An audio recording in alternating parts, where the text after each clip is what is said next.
Good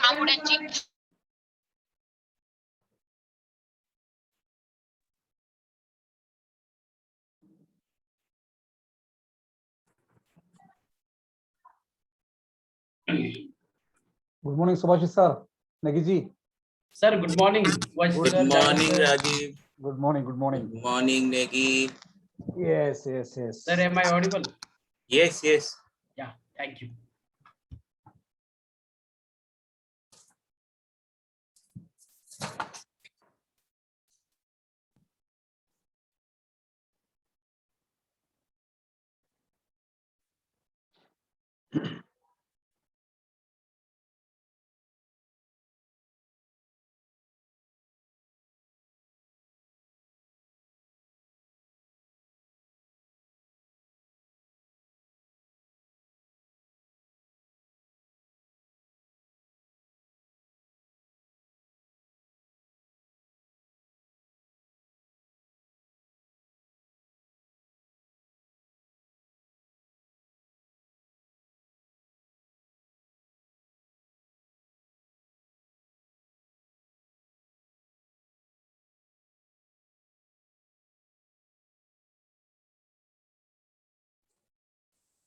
Jagdish Yadav, good morning, Subhashi sir. This is Batik Bal. Good morning, everyone. Good morning, sir. Iqbal sir, good morning. Hi, Iqbal ji, good morning. Thanks for joining. Thank you so much. My pleasure, sir. But does you joined alone or all faculty members and students, or you are equivalent to all departments? What is?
Good morning, Professor Johnny. Good morning, Bhavna Madam.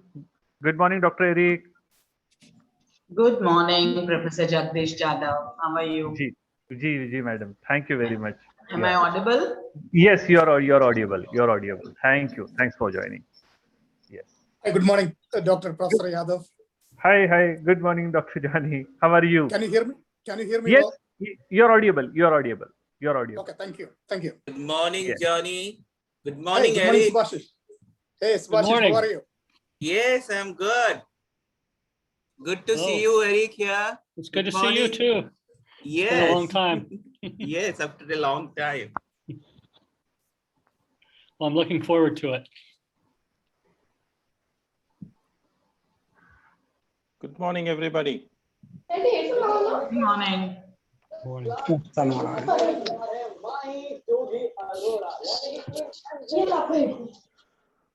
माझा नाही आहे. Yes, Johnny Augustine, sir, how are you? I'm good, Atik. How are you? I'm fine. Long time. Yes. Welcome, Almost Dr. Eric. 20 of 3 Welcome. years. Good morning. Nice to meet you. Yes. Bhavna, madam, welcome. Thank you. Thank you. Jadhav, sir? Yeah, yes, Dr. Atik, I'm here. Dr. Yes, Atik sir. is my colleague. He's our today's moderator. Yes, he has all control in his hand. He's going to allow us to speak, or he may.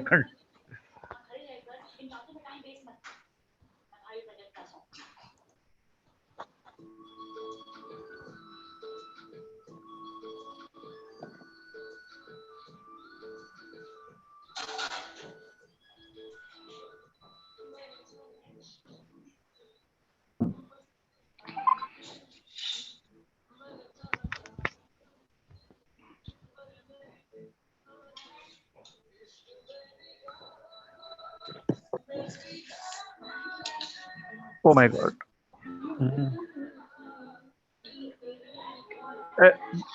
Dr. Atik, Yes, sir.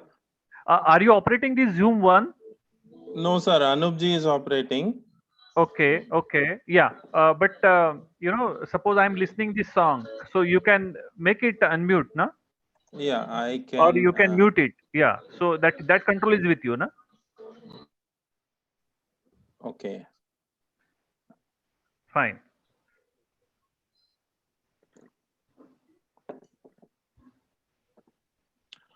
Sir, is Vice Chancellor joining with us, sir, today? Yes. I'm already there. Oh, sir. Oh, Good morning, sir. Sorry. I'm sorry, I couldn't see you. Good morning, sir. Good morning, all. Good morning, sir.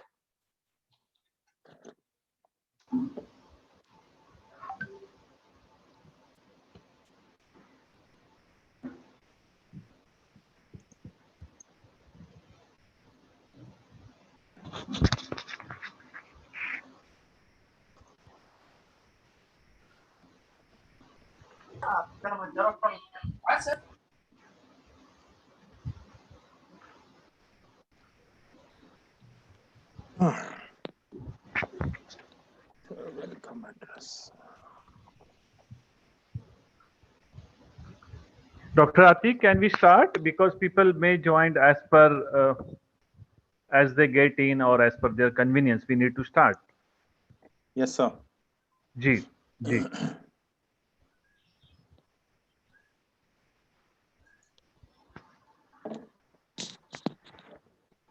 Okay.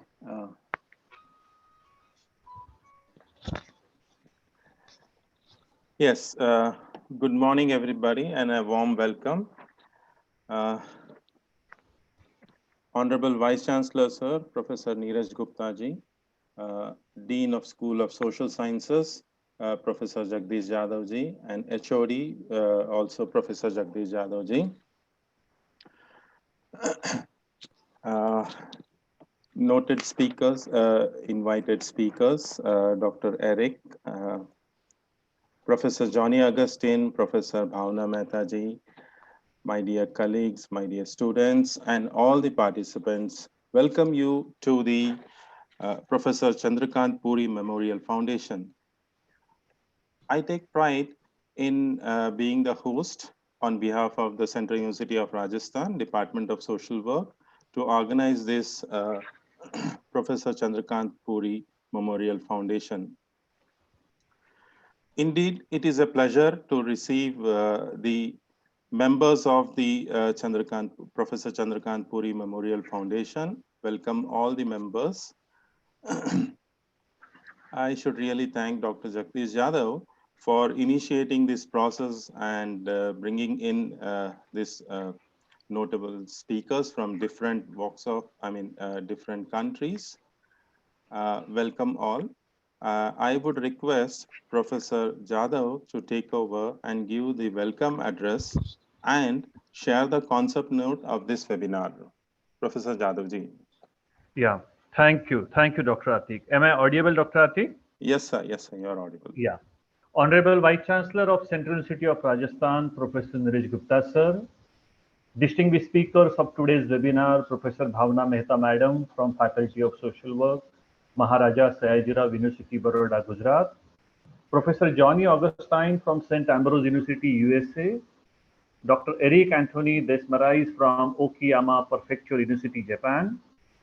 Professor Chandrakant Puri's extended family across the globe. Professor Swati Banerjee from Tata Institute of Social Sciences. Sarthak Puri, a young member from Puri family. Social work fraternity from across the India. Students, admirers, and all supporters of Professor Chandrakant Puri Memorial Foundation. All my colleagues from Department of Social Work, School of Social Sciences, Central University of Rajasthan, and the different universities.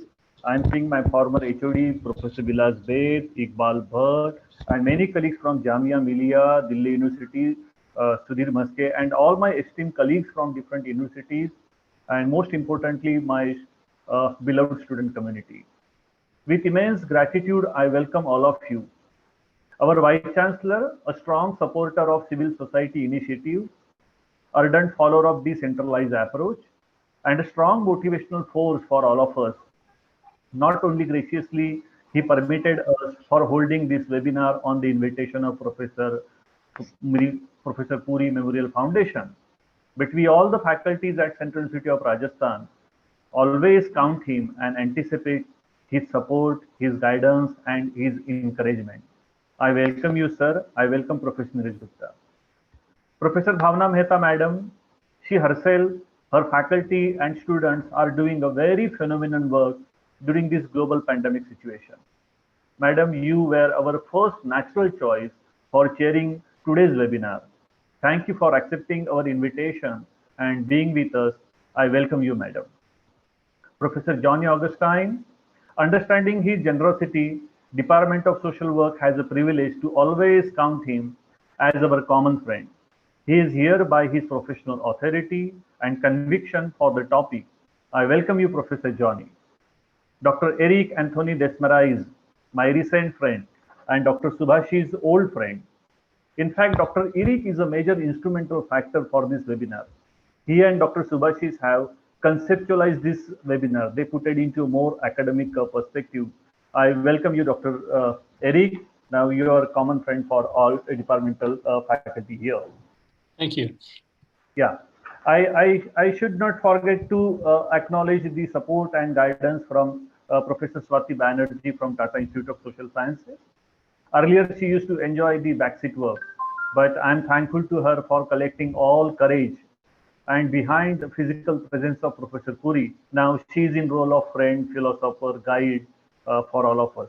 I welcome you, Professor Banerjee, Madam. I welcome both Professor Banerjee and Professor Puri family members here. By welcoming all social work fraternity, faculty, and student colleagues, now let me talk about the idea of this webinar.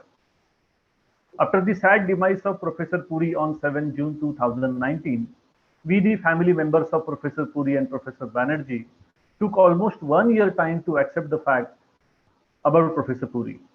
And finally, by soliciting the permission from Professor Banerjee since last year, we have started organizing few activities in remembrance of Professor Puri. Though the corona has restricted our physical mobility, but virtual avenues are helping us. That is really helping disguise. As we know, we were not prepared. We were not equipped to understand and face the corona challenges. As we started developing our gradual understanding about corona, particularly by medical sciences, social science communities was at the other side.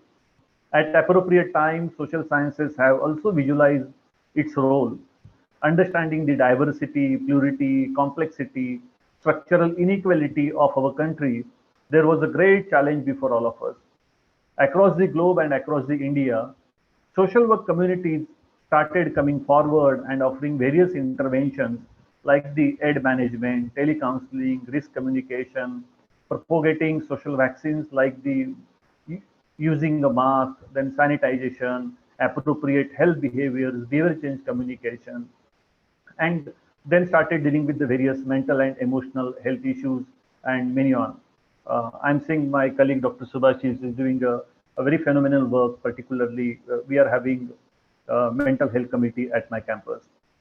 At the one hand, when we ourselves, we are saying that social work discipline is under identity crisis, facing the problem of professional visibility and the credibility.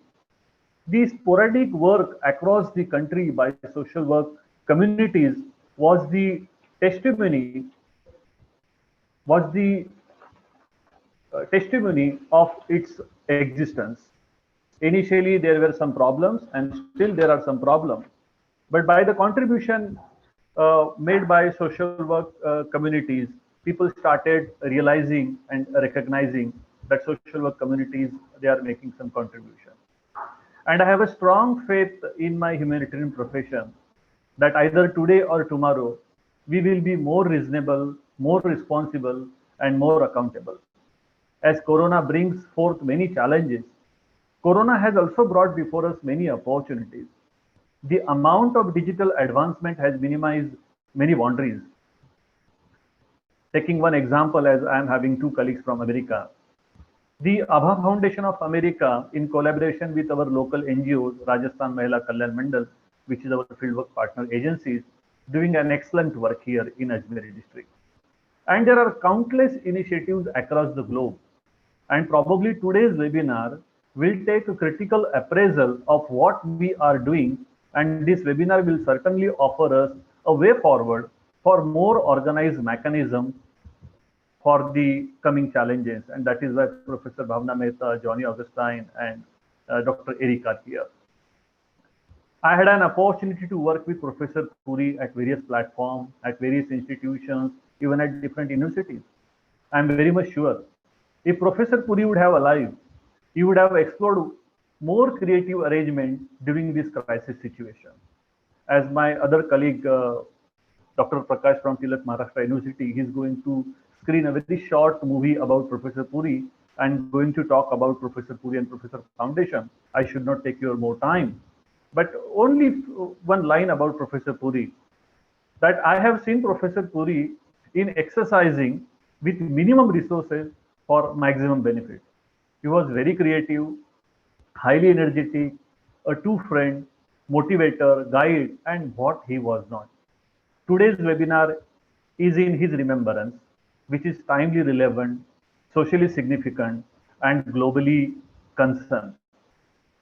By welcoming you all of you once again, I request Dr. Atik and my other colleague to take the charge of this webinar for further proceeding. I welcome you once again. Thank you. Namaskar. Over to you, Dr. Atik. Thank you, Jadhav sir, for enlightening with us about the concept of the webinar and also introducing the foundation and the relevance of this, the present meeting. Now I call upon Dr. Subhashish Badra to share us about the Department of Social Work, the Central University of Rajasthan, its academic endeavors, and what are the future plans. Dr. Badra, please. Thank you. Good morning, respected Vice Chancellor, distinguished guests, one and all present here. The Central University of Rajasthan successfully completed a journey of 11 years starting in the year 2009 and emerged as one of the fastest growing, flourishing institute of higher education in Rajasthan. In last 11 years from a humble beginning, now the Central University of Rajasthan has thrived with 32 academic departments across 12 schools. Wide array of PhD, PG, and integrated program are offered across the department and schools. The wide open green pollution-free campus provides an aesthetic and salubrious environment to nurture and optimize the academics, research, and holistic development through suitable engagement in sports and cultural activities that are crucial for maintaining well-being and accomplishing potentials. The Department of Social Work is one among them. This department is actively involved in academic pursuit and field-based practice since its establishment in 2012. It strives to work towards participative, inclusive, and sustainable development. Department believes in promoting human potentials, skill development, equal opportunity, justice, respect for delivery, and anti-discriminatory environment within the society. The department endeavors to make globally competent, socially significant, and locally relevant trained personnel. The function of department covers 4 major areas. First, teaching, which includes imparting academic degrees with the motto of providing education for sustainable development. The second is practice, which includes integrating the theory into practice by programmatic intervention and field laboratories. The third is very important. It is research, which includes children's dissertations based on empirical work and evidence. The fourth is extensions covering the field action project. The department has partnership with number of civil society organizations, government institutions, hospitals, other community-based organizations across the nation for conducting fieldwork activities. Many of the alumni of the department are well placed in different organizations, working as independent practitioner, consultant, and in government offices, as well as some of them are also pursuing higher studies. Currently, the department is offering Master of Social Work, MSW, and PhD program in social work. Presently, we are 6 faculty members. We have 2 batches of PG students and 17 research scholars are pursuing their PhD research. 2 scholars have been awarded PhD till date. The department has completed 2 research projects, 1 consultancy project, 1 project of national level capacity building program, and presently learning 3 more projects. The projects are sponsored by a number of agencies like Indian Council of Social Science Research, National Human Rights Commission, Sasakawa India Leprosy Foundation, Department of Science and Technology, National Institute of Social Defense, and other prominent important national organizations. The research interest of the faculty members covers a wide range of academic areas. To mention a few: tribal development, community development, child and youth development, natural resource management, waste management, disaster management, gender studies, social entrepreneurship, sustainable development, mental health, medical social work, and neuropsychiatric intervention. The department is in the process of developing various research and field action process in these areas of expertise, and also envisages to start PG program in social entrepreneurship and public health in near future. We are also making effort for developing international collaboration and widen the academic horizon with student and faculty exchange program, collaborative research, and other innovative practices. The department regularly organizing national, international workshops, conference, and webinars are the recent addition with these situations and changing reality. But the addition of webinar has widened the window of interaction from local to global. And today's international webinar is a culmination and reflection of the same. Thank you. Over to Dr. Rathi. Thank you, Dr. Subhashish Bhadraji, for humbly outlining the achievements and activities of the Department of Social Work. Indeed, it has been a journey for us. Now, I call upon Dr. Prakash Yadav to introduce us with the notable personality, Professor Chandrakant Puri, the biodata, the genesis of this foundation, the achievements and future plans. Dr. Prakash Yadav, please. Yeah, warm good morning to one and all. Let me allow to share the screen. 2-3 minutes video is there.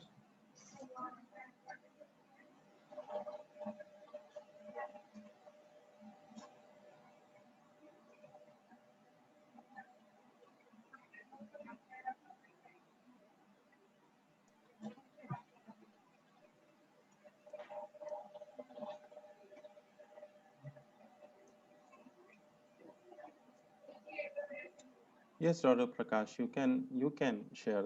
You are the co-host here. Otherwise, Dr. Anup, I'm requesting you to screen that movie. Yeah. Yeah, that will be fine. Then I will. Yeah. Yeah. Thank you. Dr. Anup, I'm requesting you to screen a short movie, a tribute to Professor Puri.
Yeah. This is the movie made by Abhijit Bhalerao, a very beloved student and colleague of Professor Puri sir, and he always make such creative movies. In fact, this is the last year movie, and he has made two more movies, which is in Marathi. But to make our global audience familiar with Professor Puri, this was screen. Over to you, Prakash. Thank you very much, sir. Honorable Vice Chancellor of the Central University of Rajasthan, Ajmer, and today's speakers, Professor Bhavna Mehta ma'am, Professor Johnny Augustin sir, and Professor Eric sir. So, on the occasion of second remembrance of Professor Dr. Chandrakant Puri sir, I take this opportunity to uh, introduce in brief. Dr. Chandrakant Puri sir was the professor cum director at Center for Distance Education in SNDT Women's University, Mumbai.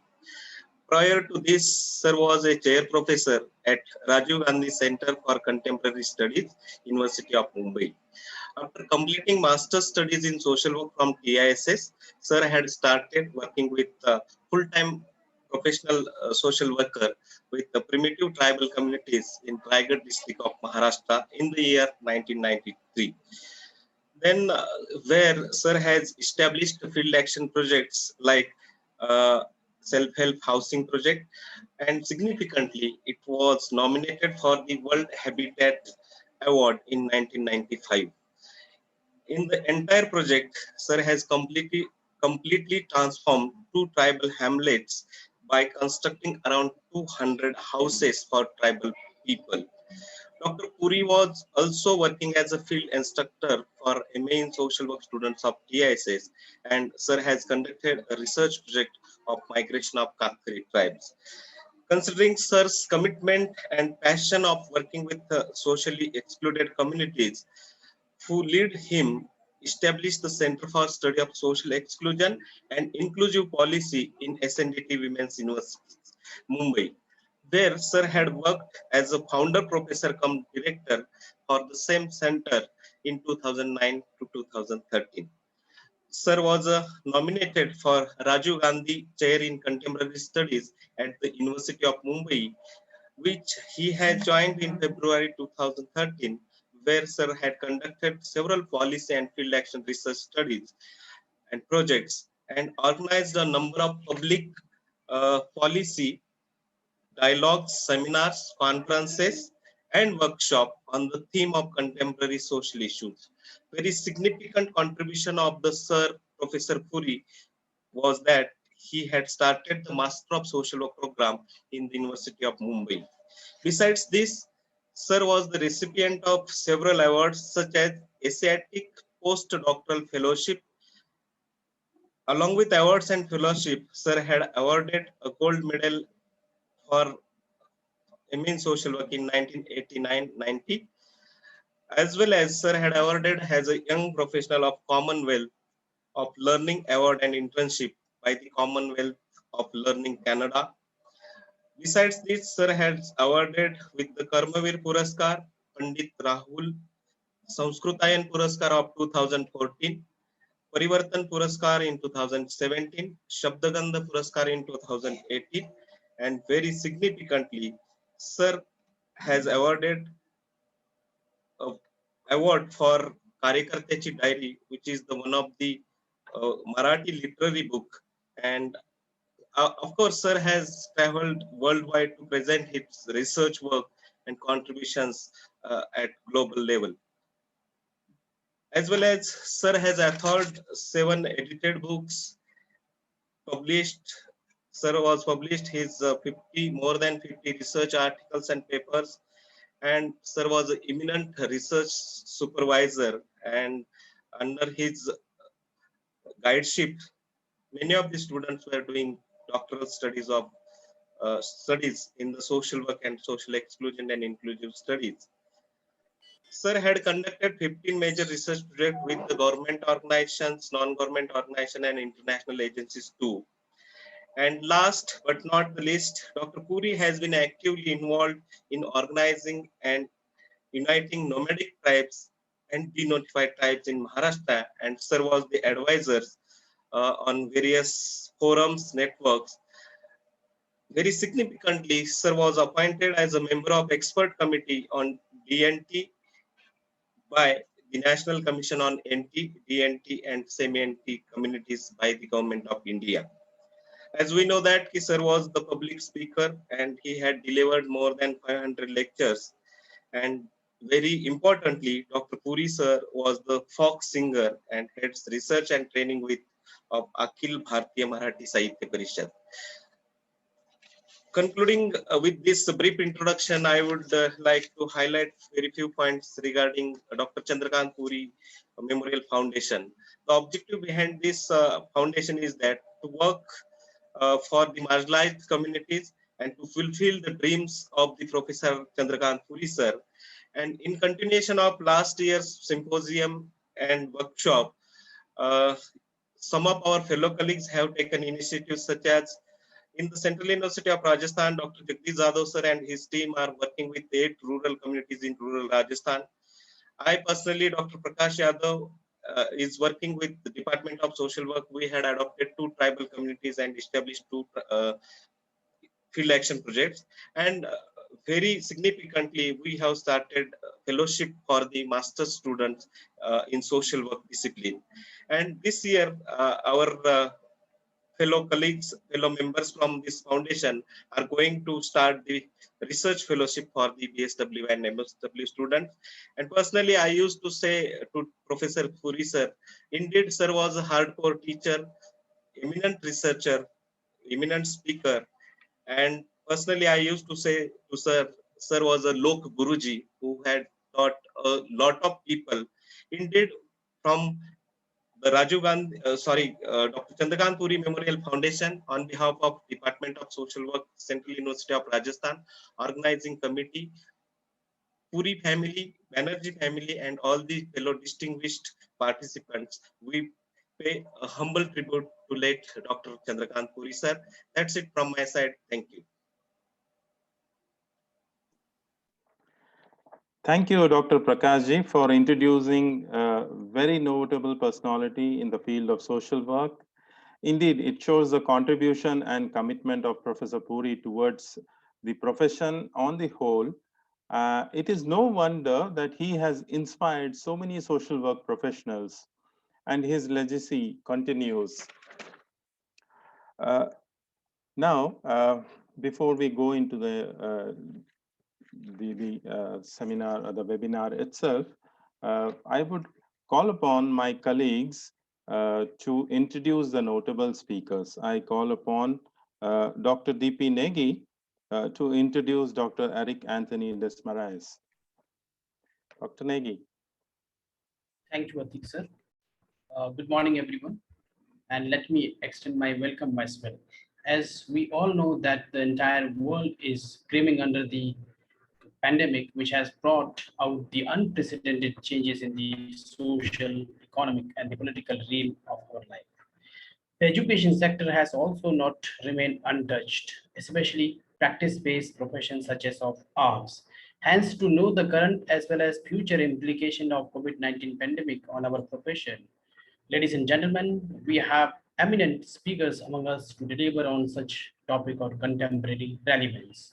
It's my privilege and pride to introduce our first speaker of today's event, Dr. Eric Anthony De Mere. Dr. Eric is an associate professor in Faculty of Health and Welfare, Okayama Prefectural University, Japan. He has received doctorate from University of Denver, United States in social work. And also he has done master in social work from University of Miami, Orono, United States. He has more than 20 years of teaching, research, and practice in the field of social work.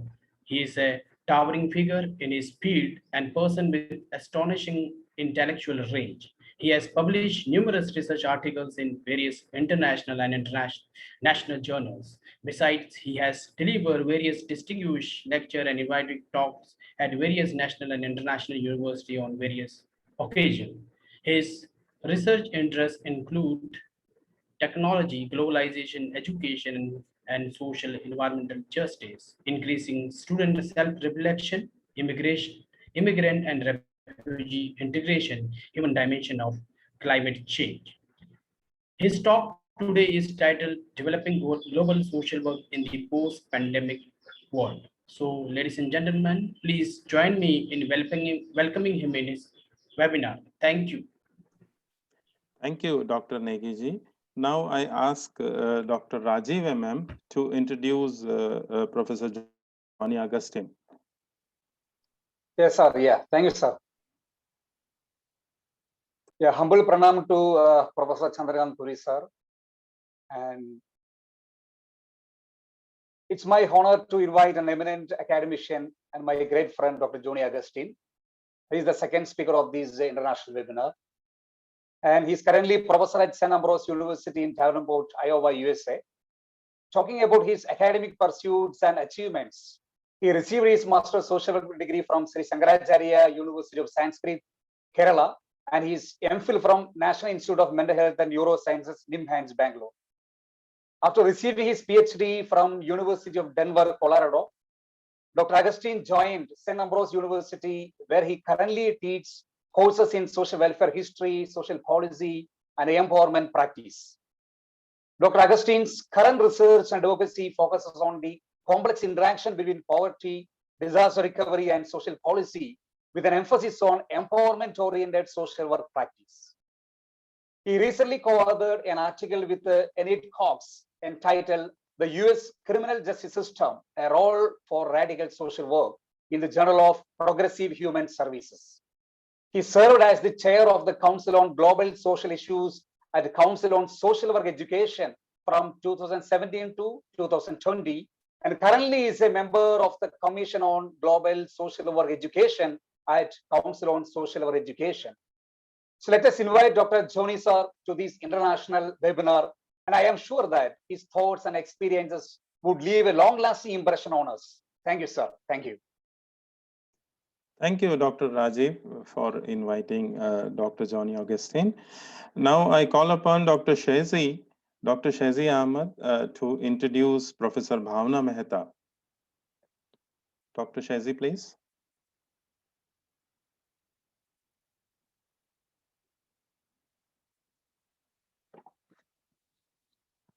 Dr. Shezi, please.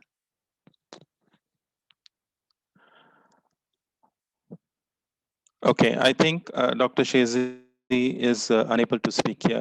I would request Professor Jagdish Jadhav ji to humbly introduce Professor Bhavna Mehta ji. Sir, you need to unmute, sir. Yes, as we all know, Professor Bhavna Mehta, a very renowned social work, then the gender researcher, the at present dean and the professor at the Faculty of Social Work, Maharaja Sayaji University, Baroda. Despite of all this academic merit and academic scholarship, a person from Nirmala Niketan having activism background and the commitment for the gender cause. Apart from this, I know Professor Bhavna Mehta in a different capacity, those who believe in a collaboration, believing motivating the neighboring state like Rajasthan, always motivating the small unit or the small department like us. The very phenomenal work recently is carried out by Professor Bhavna Mehta Madam is that during this whole pandemic situation, she herself, all her colleagues, and all her students were actively engaged in the hospital for more than 60 days that I witnessed.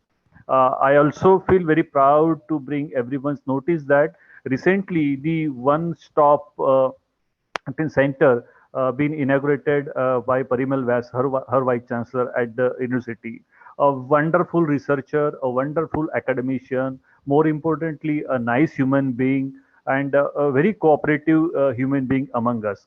And I wish to take pause here, and before she will preside her session, once again we will invite Dr.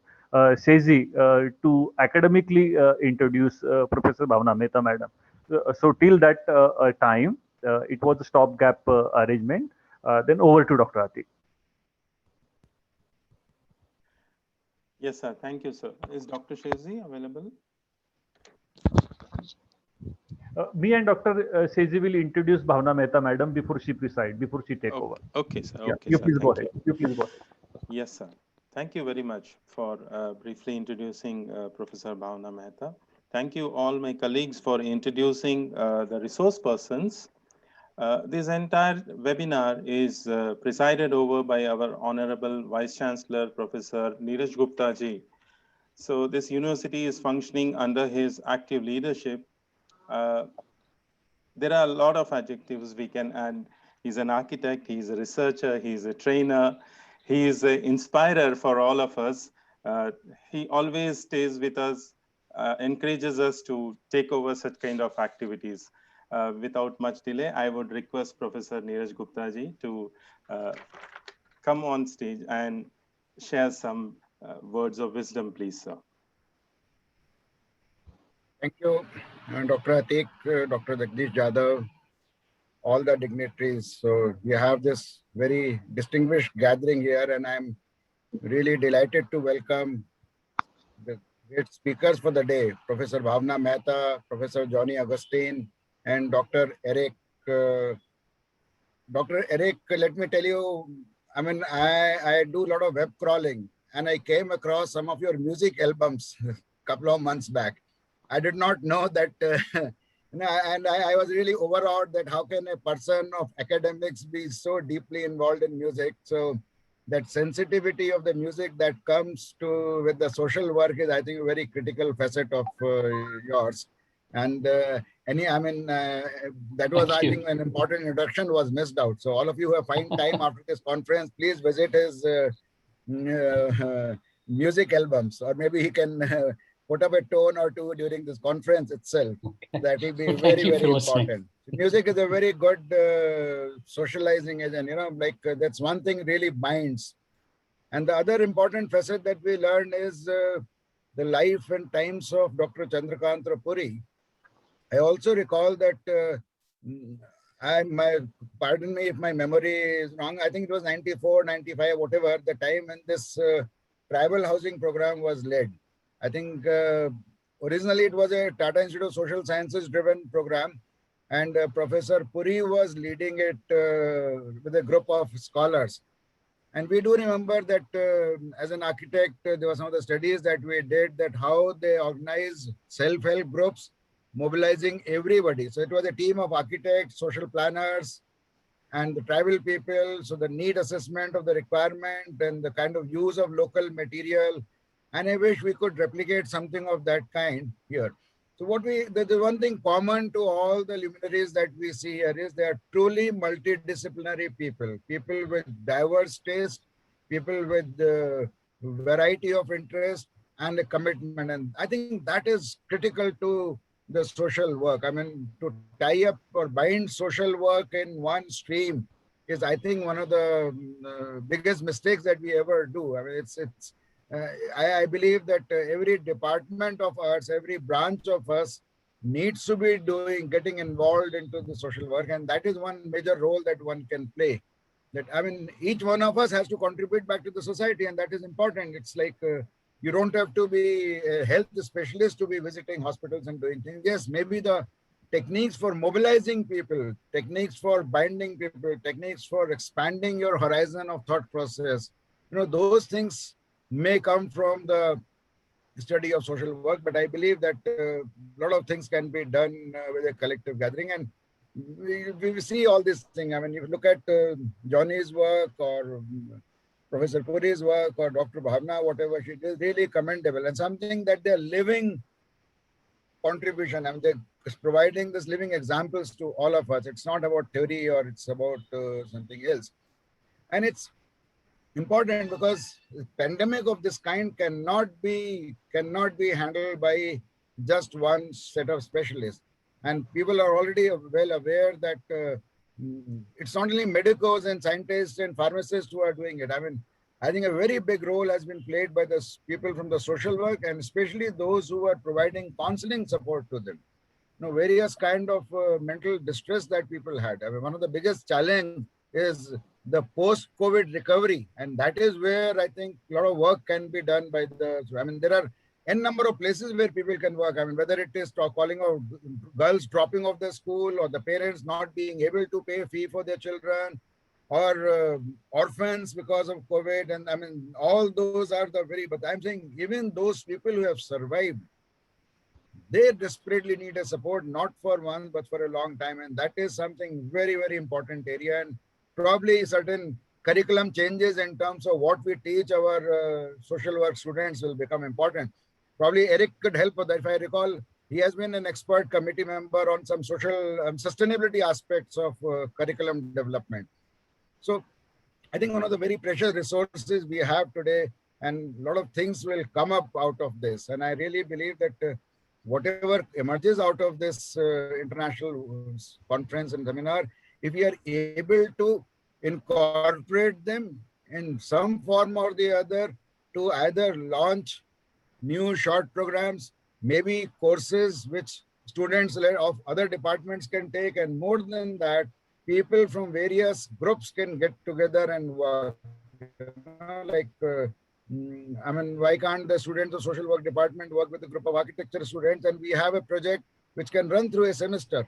So that is something which will really build up the bridges. And otherwise, I mean, I personally believe that universities are meant to connect the universe. Unfortunately, we keep getting into our own domains and tubular thing, and it's like you become small little islands of colonies of fiefdom of that earlier era, where there is no Thakur. There are a lot of Thakurs in various departments, and that is how it works. So that is one very important part. I'm really happy that under the leadership of Dr. Jagdish Jadhav, people are doing excellent work. Let me confess before the whole August audience that whenever there is some challenge which is related to individual or personal help, the few people I just pick up the phone and call are from the social work department, whether it is Subhash or Jadhav Saab or anybody. And they would always be available, whether it is the middle of the night or something. So I think there's so much for us to contribute, so much for us to do things. My only anguish is that because of various reasons, because of our own internal inhibitions, we remain closed in the four walls of the rooms, and the learning takes place more in the classroom. I think as the time has come, and the national education policy is very strongly propagating that we have to vocationalize this thing. You know, it's like, it's not the brilliance or the intellectual capacities of the individual which will only work here. It is a very astute traditional wisdom that people have. And that is what Dr. Puri's work showed. I mean, he could do this low-cost housing in that area, not because of involvement of a lot of architects or planners or other things, because he was the one who could blend that traditional wisdom of those villagers, those tribal community, who probably have much more to contribute than we can imagine them to contribute, whether it's a field of medicine or architecture or anything. So it just needs that. What we need is tying a few strings here and there. And that is, I think, an easy task. It is not about the development for them or something. Quite often my feeling is that at times, our times also, when we would go and work in the slums, we were asked, what were you doing? He said, we have come to give you this. And you know, this whole concept becomes very vague, because this guy looks at you and says, what can you give us? We have been surviving for the last 5,000 years. We have been living well. You come and bring in development and make our life miserable. So some of those issues are really important for us to understand, that real sense of participatory learning and development of self-help group, if we can do it, and uniting the multidisciplinary community to come up with formal, informal programs that can help the society all around us is very, very critical. Like our culture, they say, you know, I was like a child when I was on the banks of River Ganges, and I was always wondered that why would this guy will pick up this jar of water, the lota, and pour it back in the river, you know, just putting a drop. And much later I understood that the whole concept of life in our culture is that rivers are the flowing wisdom of the society. We take whatever we can, the small things that we take, we need for them, and rest we give it back to the society. I think that is a task, and that is a motto that we can do when we can blend the wisdom of the community, the people, our ancient wisdom. In every culture we have this, and the modern technology and science. That will be the biggest blessing. And I'm sure this conference will come up with those things. I'm already confident with the kind of speakers that you have introduced and whatever little I have heard about him, and grateful to you for that. I'll try to be there in the conference to the extent possible. Maybe, if you pardon me, I may have to skip for some time here and there to attend to certain things which are, I call them necessary evils of administrative work. But I'll see if I can still keep 1 year to your conference. Thank you so much for having me here. And I once again congratulate the whole team for organizing this international event at a short notice and being able to convince all these luminaries to come and interact with us. That is one blessing of COVID, that we have all learned to live online. Otherwise, I'm sure this would not have been possible. We would not have such people, great people talking to us, if it was not this transformational change that we were brought into. Thank you so much. Thank you so much for being here. Thank you, Honorable Vice Chancellor, sir. Thank you for inspiring us with your words of wisdom and also appreciation. Yes, sir, we would be able to, with your encouragement, take up the legacy of this webinar, not only in academic aspect, but also in practice. Thank you very much, sir. Yes, so let us move ahead in the plenary session. Today's title, the focus of the plenary is social work practices during pandemic, challenges and future prospects. So in this plenary session, we will call upon all the three speakers In the beginning, I would ask Dr. Eric Anthony Desmarais to come forward and share his views, share his academic knowledge and expertise on developing global social work in the post-pandemic world. Professor Eric, welcome, sir. Thank you. Also, Thank a you. personal request, sir. Talk a bit about the music albums that you compose. Oh, That will be the icing, the cake, the cherry on the cake, you know, for us. let's see. Let me just, I'll post something right now in the chat so everybody can have a listen when they would like. Let's see.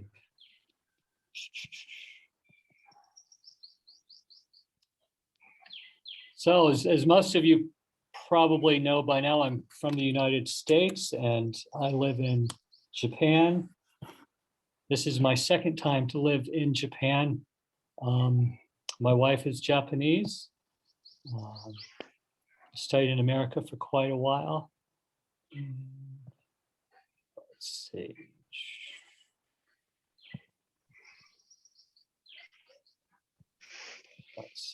All right.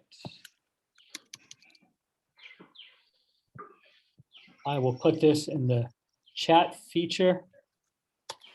I've just added a link to, it's kind of my greatest hits. I've actually made 3 or 4 albums of music and I'm working on new stuff now. And this is sort of like a collection of different things I've done over the last 10 or 12 years. So right there in the chat, if anybody would like to take a listen, you can listen to it later.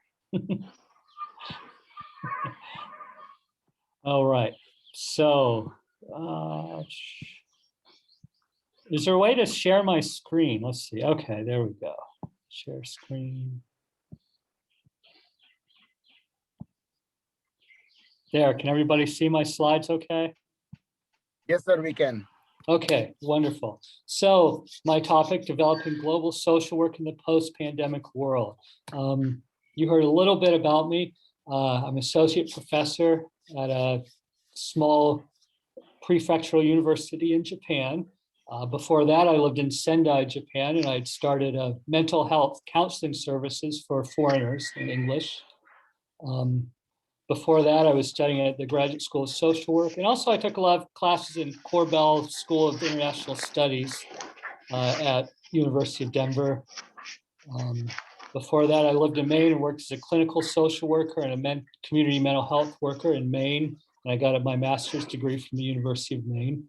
And I always thought I would do clinical work and that would be the best thing for me, to be a clinician and counseling and doing psychotherapy. But after doing it for a few years, it was just so difficult because all of my clients had suffered with, poverty, homelessness, drug use, and it's impossible to teach somebody cognitive behavioral therapy skills when they're homeless and they don't have enough food to eat. Like to get them to practice 30 minutes a day, practice some skill is really quite difficult. And so I got really interested and focused on poverty. And as I studied poverty more, I got more interested in global issues. And it kind of led me to what brought me to Denver to study was how can we develop transnational networks that support social and environmental justice? So that's my big question in my head. That's what I'm always kind of striving for. Like, why is it that I can buy a computer that's made from pieces in 15 countries and it's made from natural resources taken from 30 countries and somehow it ends up all in my phone in my hand? We can do that, yet there's still people suffering all over the world. How can we build the transnational networks that support social and environmental justice? Okay. So when I think about social work, I'm often thinking about it as a helping profession and thinking about the local, the national, the international, and then the transnational level. So I think in networks. So you can have a very local network and then it's connected to a national network, and then an international network, and then a transnational network. But often when we're teaching classes, it looks sort of like the helping profession of practical on the ground, work with individuals and groups, communities, policy work, making the world a better place. And usually a professional social worker wants to work with people in their own community and get their own community lifted up, which is great and wonderful. I think that's a great part of social work. But it can also lead to some systemic problems. So if I'm in the United States and I'm worried about getting a house built, for people that are homeless, let's say I go and buy a bunch of bricks and I build a house for a family. That's wonderful. That's great. Except the bricks might have been made in a small rural area in Pakistan, and the bricks might have been made by slaves or some kind of forced labor. So did I increase social justice in the world by building a house, or did I increase social injustice in the world because of where the bricks came from?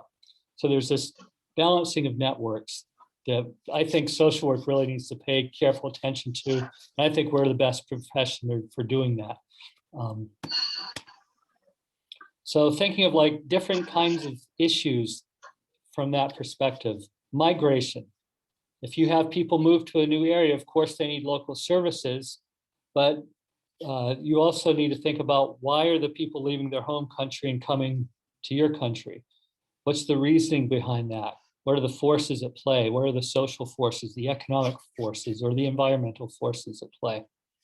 Human trafficking, right? That's a big problem nowadays. That was one of the first issues I was looking at when I started my graduate studies at the University of Denver.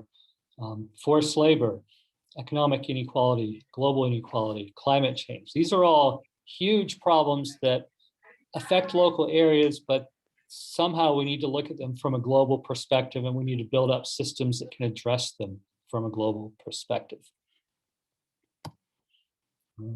And there's certain globalized systems that are better formed than others right now, because globalization is a continuing process. It's not finished, right? We have pretty good globalized economic production, right? We can extract resources in many countries and produce something in some other country and ship it to many places around the world. That's something that we're pretty good at. Transportation, moving goods of people around the world. It's pretty easy these days to fly pretty much anywhere in 20 hours, right? IT and media is also very globalized, right? Everybody has probably watched Marvel superhero movies or read a Harry Potter book. News, and we get news from around the world almost instantaneously. The social media networks like Facebook, we can keep up with friends from around the world. So we're kind of globalized in that sense. Finance, it's sort of easy to shift money around the world. There are banking systems around the world, but there's also communities that don't have access to the international banking system. But that's another system that's been globalized. It's not a complete process, but it's there. And education knowledge, especially science and engineering, there are not covering the whole globe, but for example, Europe and North America are very well integrated for science and engineering in universities, graduate studies. And so certain areas of the world are very well connected for that. Unfortunately, the social sciences are not well connected, and the humanities are not well connected yet, but the sciences, almost everything is done in English. Engineering, almost everything is done in English. Lots of international conferences, exchanges. So those are some of the globalized systems that have formed and work. Some work better than others.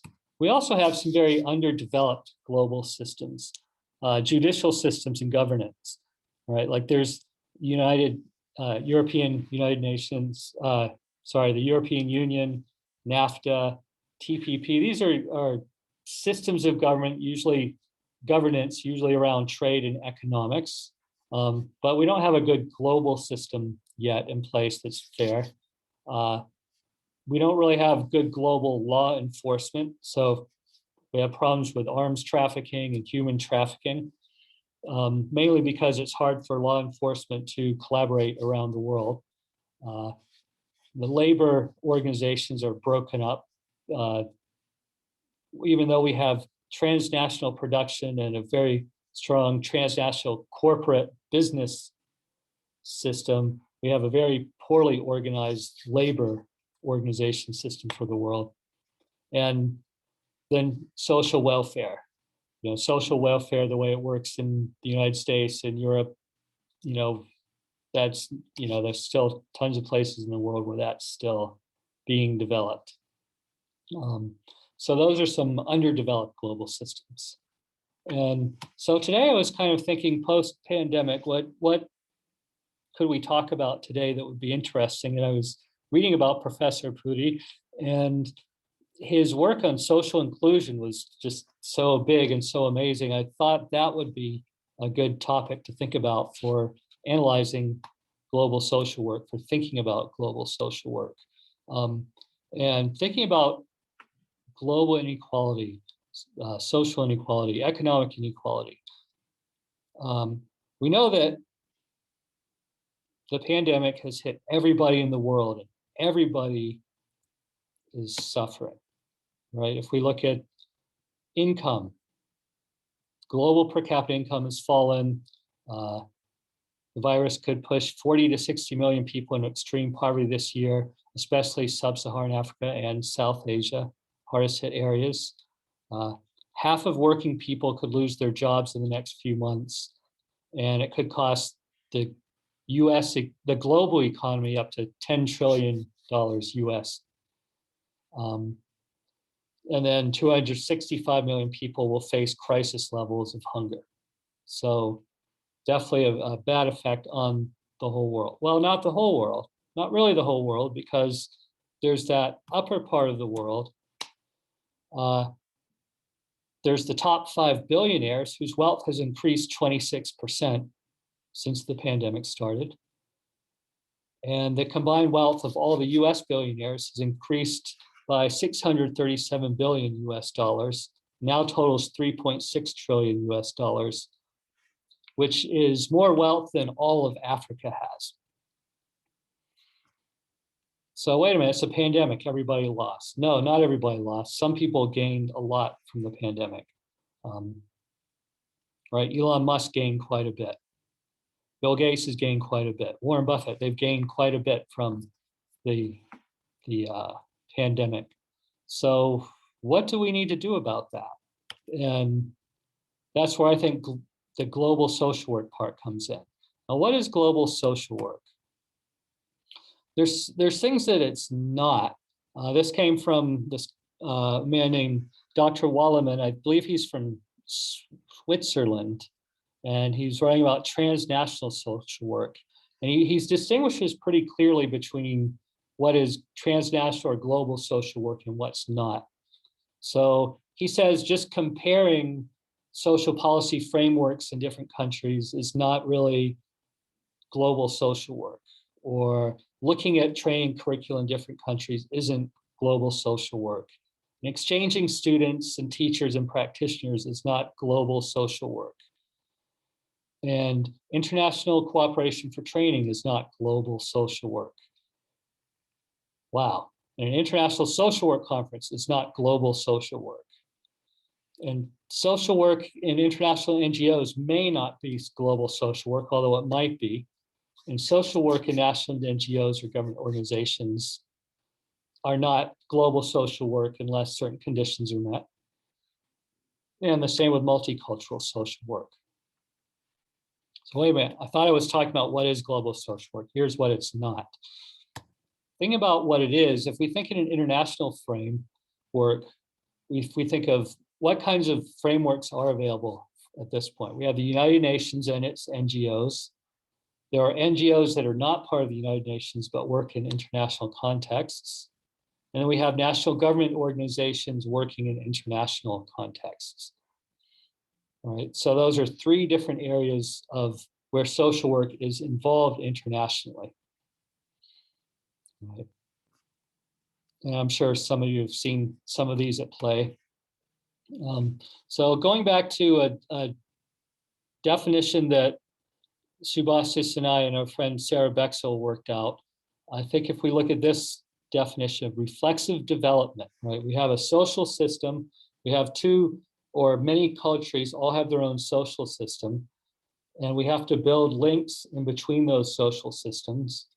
And So we came up with this idea of reflexive development, where it's a process of transnational social and ecological change in which human life choices in developed countries become responsive to the needs of developing areas and to the planet as an integrated social ecological system. So that's very theoretical and very abstract. But the thing that we need to make sure of, especially of me coming from America, is that if I'm helping people in India, that I'm helping them the way they want to be helped. That I'm not establishing something that helps me, but that helps everybody. Right? And that's a lot of what reflexive development is about. And so I see that as a perspective for global social work, right? So the first thing to get two systems hooked together, two social systems hooked together, the first thing you have to do is exchange knowledge and information, right? You have to increase knowledge flow. Next, we have to start building a system of global governance. How are these two systems going to work and cooperate together? How do you integrate them?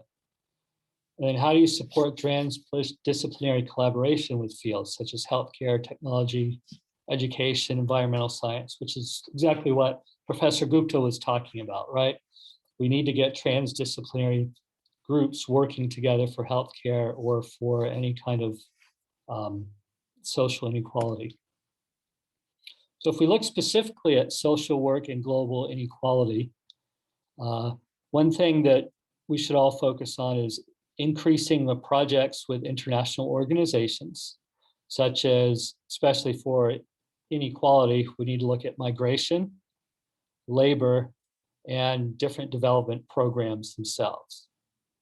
Right? So we want to make sure that people are moving from different countries, they're supported when they move there, and if they leave their home country, well, why are they leaving? Do we need to fix something in their home country so they don't have to leave? Maybe we need to develop better economics there.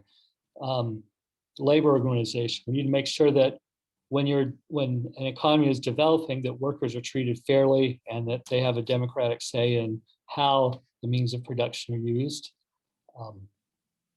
And that ties right in with United Nations development programs. Are those being responsive to the people receiving the development knowledge and resources? How do we know that's happening? Who should be in charge of that? All right, so that's something else for global social workers to focus on. Another way of thinking of this is like if you've got a factory and labor issues there, how can you help those workers link to larger international labor organizations such as Global Labor Justice, right? Or the International Labor Organization. Right? Another area where global social work will probably move in the future is due to technology, which Johnny will probably remember. Walter Lemondola is always so fascinated with technological advances. Well, probably one of the next ones is blockchain. Cryptocurrency, people talk about as cryptocurrency and sending legal money around the world, but what it's really going to allow you to do is buy an item and you can scan it, you can see everywhere it came from, and you can know that it was made fairly and equitably all the way along the supply chain. So that's important information. If people are faced with some kind of a natural disaster and all records are destroyed, if you have all the records for the community saved on a blockchain, then you don't have to worry about the paper records being destroyed. Those records will exist forever.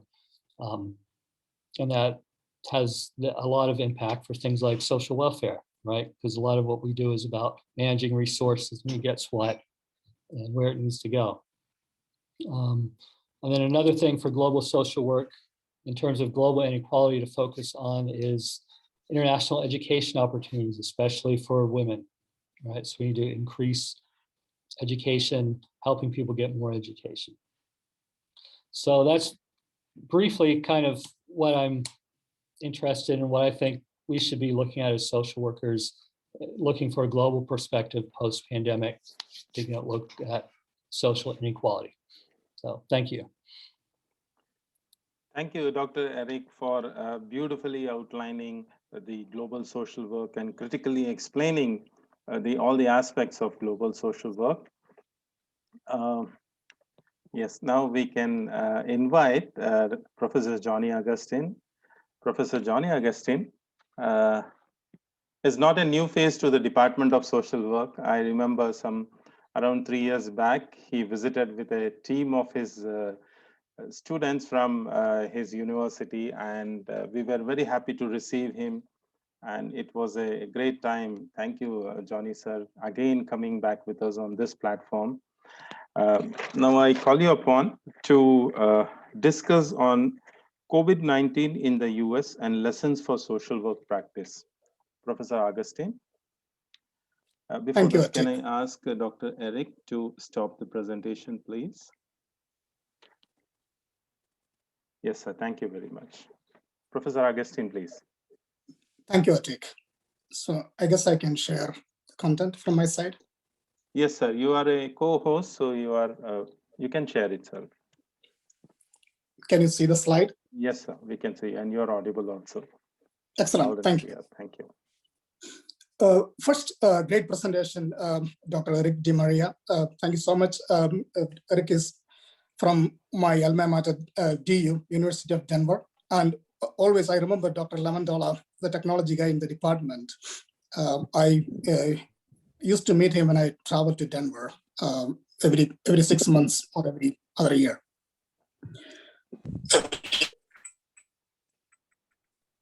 And I just want to say thank you to the organizers of this webinar, particularly to Professor Yadav and his colleagues in the Department of Social Work at Central University, Rajasthan.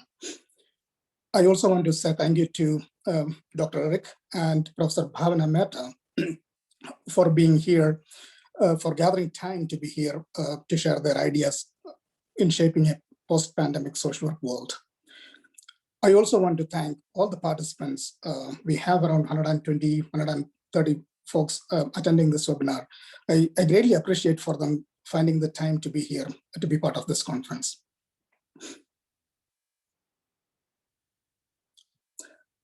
Now, these are the three objectives I'm hoping you would gain towards the end of this 20-25 minutes presentation. First, to develop a preliminary understanding of the impact of COVID-19 on vulnerable groups, marginalized groups in the United States. Second, gain some knowledge about some of the pre-existing social, economic, racial, political conditions in the US that kind of exacerbated the impact of COVID-19 on marginalized groups in the United States. Excuse me. Third, learn about the initial social work response to the crisis in the US and generate some ideas to move forward. And I want to give you a disclaimer before I start. All the thoughts that I'm sharing here, it's based on my experience as a social work educator, as a social work practitioner, and as a policy analyst in the United States. So just want to say that up front.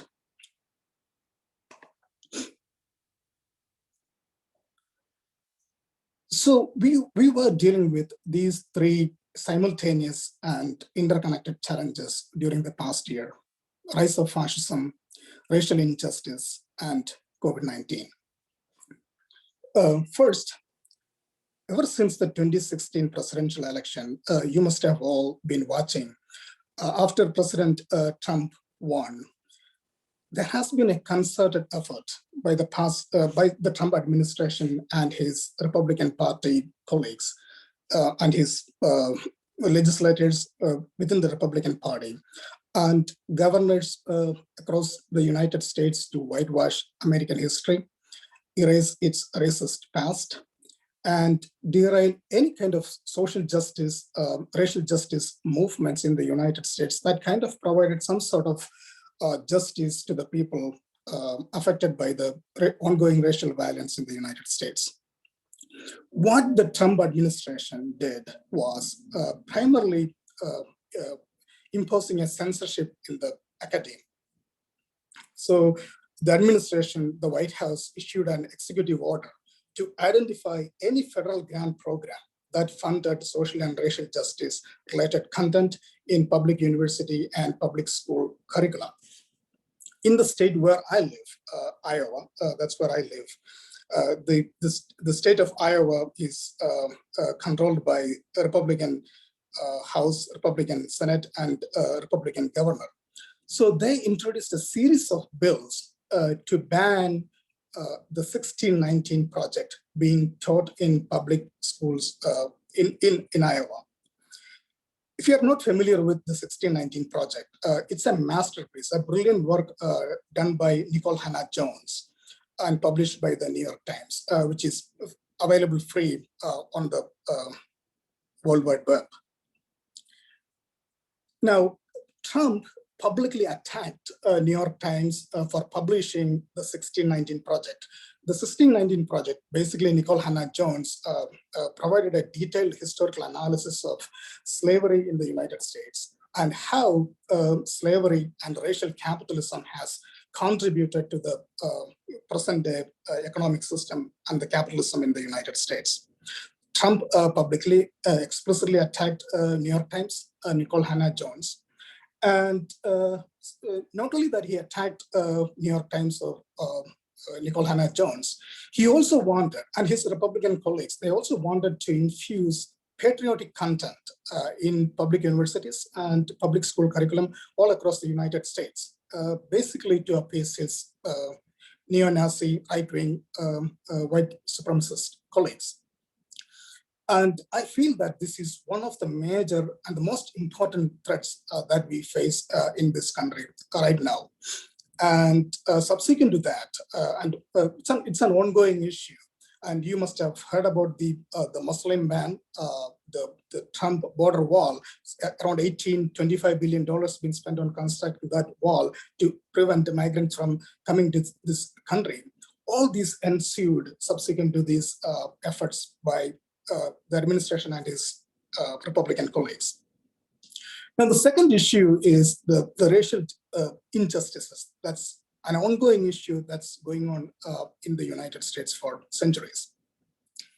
You must have seen the videos of the now infamous Minneapolis police officer, Derek Chauvin, pinning George Floyd to the ground and pressing his knees on his neck for 8 minutes and 46 seconds. George Floyd died later in the hospital. Now, his death has become a symbol of ongoing racial violence and police brutality committed against Black Americans and other persons of color in the United States. Now, what came out of George Floyd's death is that there is this growing social justice movement led by Black Lives Matter organizations and other allied social justice groups in the United States to challenge racism, police brutality, and white supremacy in the United States. That's a significant development since 2016.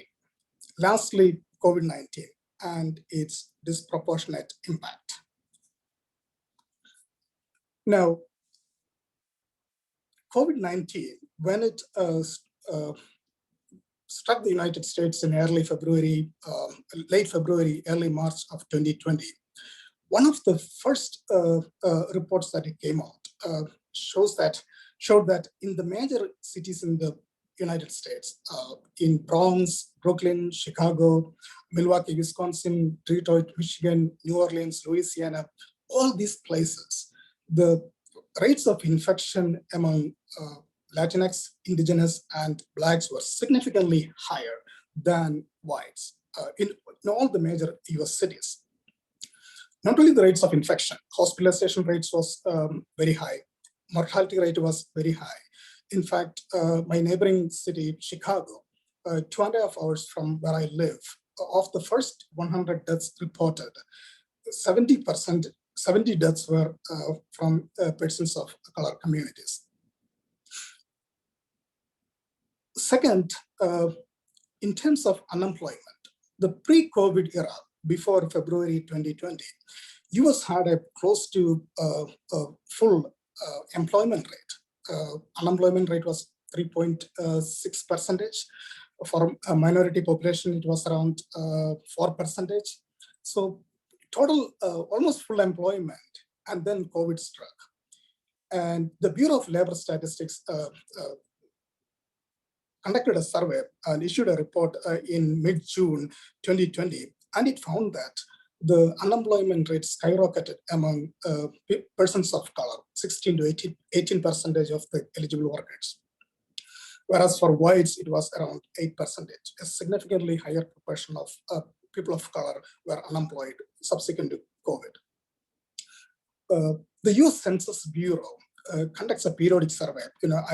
I guess they conducted 3 surveys in 2020 to identify the socioeconomic conditions of households in the United States. And what they have found that they consistently identified 43% of Hispanic population and around 40% of Black households, and similar number of indigenous households. They were concerned about putting foods on the table the very next day, or they're worried about paying next month's rent and facing threats of eviction. So the impact, the higher rates of infection, hospitalization rate, and mortality among minority groups, unemployment, poverty, food insecurity among the same groups, Indigenous, Latinx, and Blacks group, shows the disproportionate impact of COVID in the United States. Impact on prisons. Their conditions wasn't any better either. They were totally unprepared for the coronavirus. Around studies have shown that a recent report by Marshall Project shown that around 3,000 people died in the US prisons, and around 400,000 people were infected. And the reasons for this high infection rate and the number of deaths is primarily because the system was totally unprepared to deal with the pandemic. They didn't have any clear guidelines. They didn't have any safety protocols. People with COVID, infected with COVID, were mixed with people without COVID. Workers were overworked. Even when they were sick, they were pushed to work. So all these conditions spread the virus within the prisons in the United States. Impact on children's learning. And one of the most important findings was that many people in the low-income community lack access to high-speed internet. Some of the recent studies, some of the studies conducted in 2020 showed that around 35% of the low-income households in the United States do not have access to high-speed internet. So we have read stories about low-income families, households driving into the parking lot of McDonald's or Starbucks in order to access the high-speed internet so that their kids could complete their homework and submit their work online. We have heard stories about 5 or 6 kids in the same household sharing 1 or 2 devices. So we were totally unprepared, and that the impact is that there is going to be a huge achievement gap between children in minority household versus children in upper class neighborhoods or households. The increased number of uninsured people in the United States.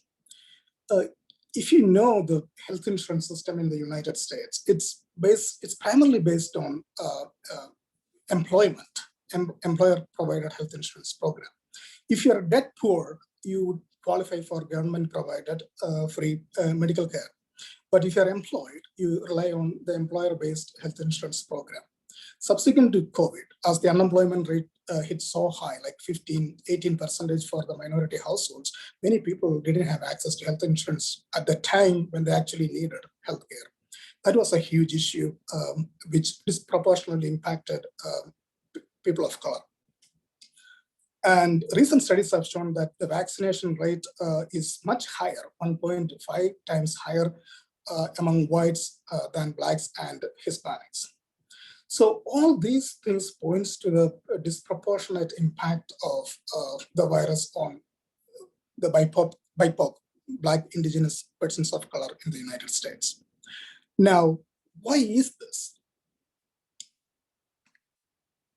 The big question is, why are certain groups or communities extremely vulnerable to a shock or crisis such as this? And the heart of the problem is the historical injustices perpetuated and maintained by unjust social policies and the racist institutional structures in the United States. The racist criminal justice system. US is the present capital of the world. As we speak, there are around 2.1 million people in the US prisons, which is more than the prisoners in China, Russia, India, Brazil, all combined. So we are the present capital of the world. And the segregated neighborhoods. One of my colleagues recently did a study in Washington, DC, and what he found out was that within 10-mile radius, you can find a community where their income is very high. People attend highly rated schools. Their academic achievement is very high. And then in another 10-mile, there is this community where the life expectancy is 10 years shorter. Kids doesn't graduate from high school. The high school dropout rate is very high. And the median household income is below the poverty threshold. So there are pockets of neighborhoods where people are extremely rich, have access to all kinds of resources that they want. And then in the same city, there are pockets of neighborhoods where people do not have access to resources, lack of housing, dilapidated housing, or access to any kind of infrastructure. Segregated schools. In fact, US has now more segregated schools than 50 years ago, which is sad, and which of course results in lower educational achievement among minority children. And almost all these neighborhoods, these neighborhoods are poverty stricken. High rates of poverty. Poverty rates among African Americans is almost 17–18%, whereas the national poverty rate is around 12%, so 6% higher. Slightly higher for Hispanics, around 19–20%, and slightly higher for indigenous Americans. So people living in these poverty-stricken neighborhoods, they don't have access to any kind of resources that help themselves or their kids. Poverty and rising inequality. Professor DiMaria has talked about the income inequality, the global inequality piece. I completely agree with that. Just three individuals, the top three richest billionaires, they own $550 billion net worth. The world's 40th, if you combine the GDP of world's 50 poorest countries, that is less than that. So why is that just three individuals amassed this massive amount of wealth and fortune, whereas people, 50–60 million people in the US are living below the poverty threshold? And as one of the studies pointed out by Professor DiMaria, that around 150 million will be pushed into poverty by this COVID-19 crisis. Why is that happening when just this handful of billionaires is amassing this much amount of wealth? That's a question that we might want to ask ourselves, and what can we do about it? A profit-driven healthcare system.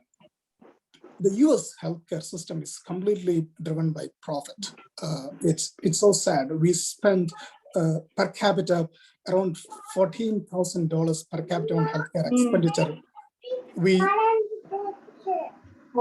still have lower life expectancy than all other OECD countries, Organization for Economic Cooperation and Development countries in the world.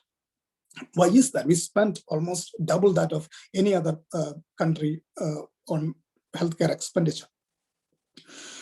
Even during the pandemic, many of the healthcare companies, insurance companies, pharmaceutical companies, they had made amazing number of profits, like 50, 40, $55 billion. Their stock went up extremely high. At the same time, they were denying services for people who actually needed healthcare. So the US healthcare system is, we don't have a universal healthcare system that guarantees healthcare for each and everyone in the nation. It's completely driven by profit and greed. The prison, police, military industry complex. It's a huge thing.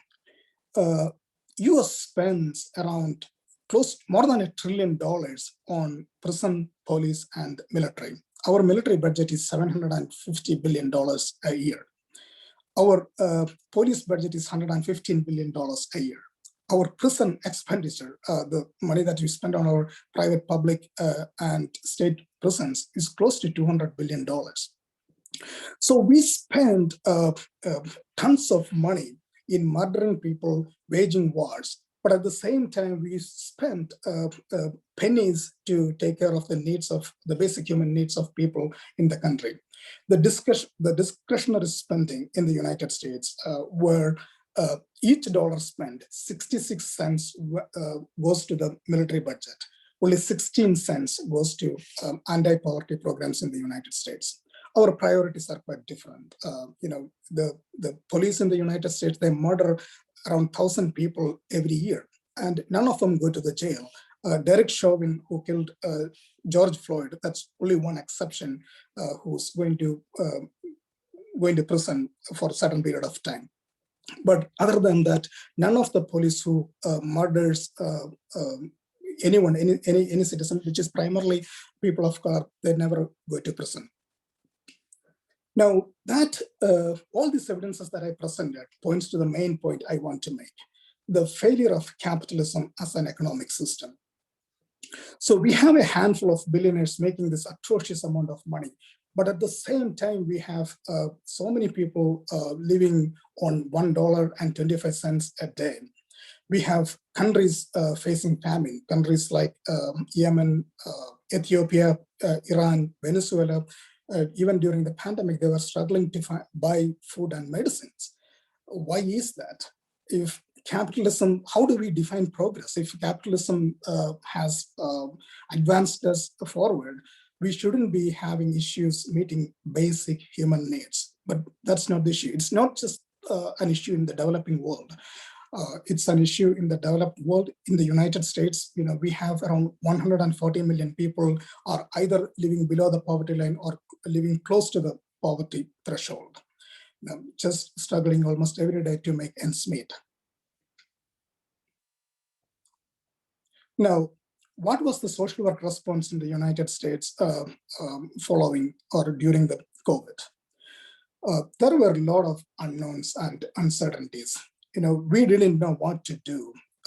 Luckily, the National Association of Social Workers, they started a blog where they collected resources, research articles, scholarships, and toolkits, practice materials, and asked practitioners, educators all across the United States to share their materials in that blog, which were made publicly available to anyone make use of it. So what we did was primarily promoting mutual aid. They started, someone would organize a forum on Twitter or Facebook, and then share ideas, share resources, connect people who are in need, connect them with resources. Mutual aid program was one of the initial response social workers engaged in following the pandemic. Then some of us were involved in providing telecounseling mental health services to people who are in need.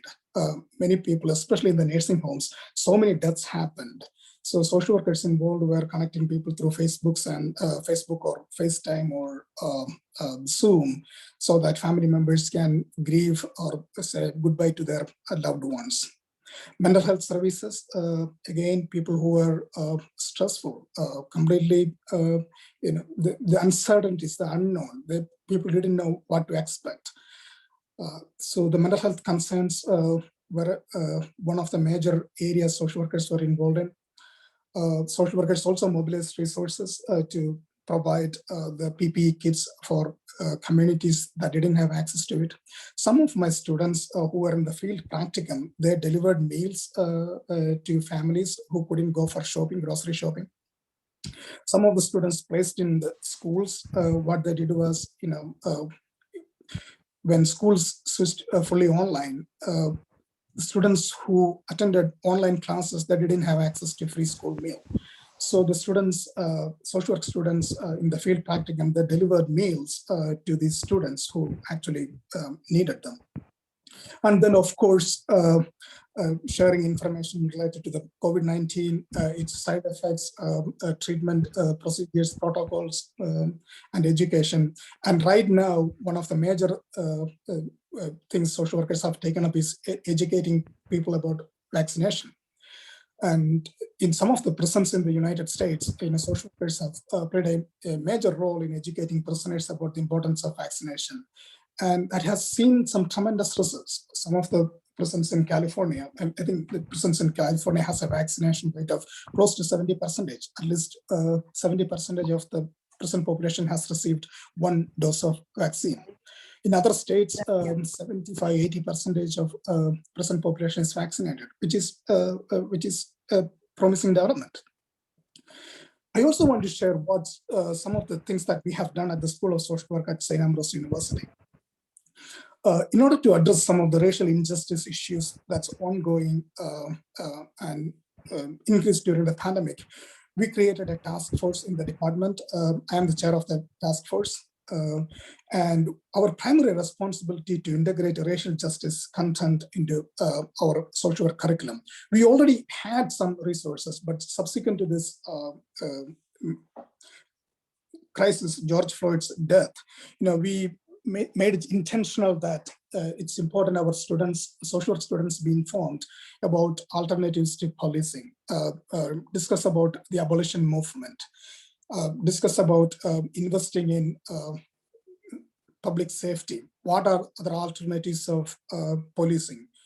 These contents are infused into the social work curriculum, and we were very intentional about it. And we organized a series of webinars with explicit focus on racial justice in our campus. We are also, as Professor DiMaria has said, and the former Vice Chancellor has said, the importance of new course development. We are thinking about developing a course on racial justice, exclusively on racial justice, which will be implemented in the College of Health and Human Services in the fall semester of 2021. Also, I am thinking of developing a course on abolition social work as an elective for social work students to take during this upcoming academic year. So a lot of development going on in terms of infusing racial justice content into our curriculum. Second thing that we have done is joining the Voting is Social Work campaign.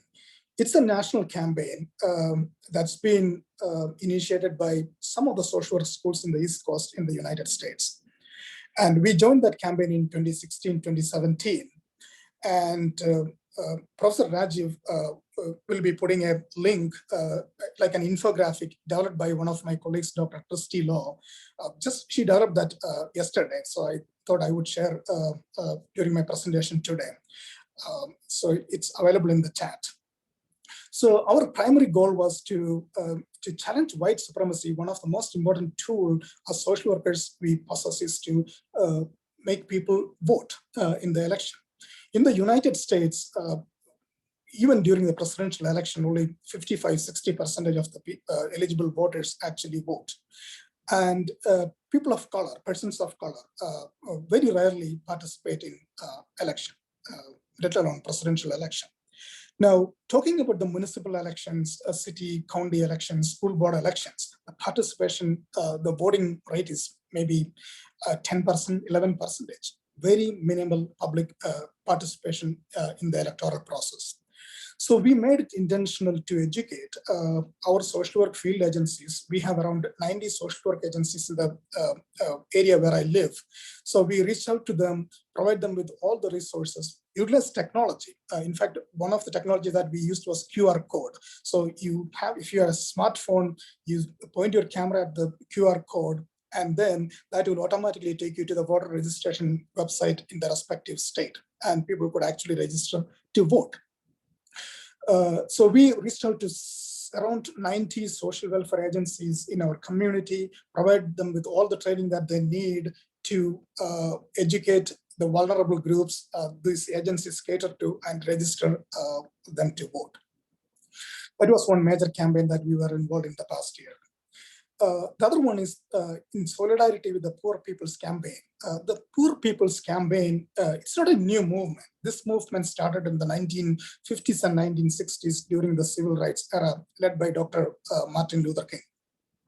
Now, Reverend William Barber has taken up this movement further in terms of advocating for guaranteed housing, guaranteed healthcare, universal basic income, and again protecting the lives of people of color in the United States. They have around 14 policy priorities. The link will be provided in the chat by Professor Rajiv. So please check that out, because I feel that this is a movement social workers should be part of. And so far, we haven't seen much response from the larger social work body in the United States. But in our department, our students are aware of this movement. We participated in a rally with Reverend Dr. William Barber in the Capitol Hill in Iowa. And we are sharing webinars and resources to our students and the campus community on this social movement. And besides that, there were several student-led action projects in the community related to mental health promotion, advocacy, tenant rights. Minority communities, the eviction rate was quite high among them, even though there was a moratorium.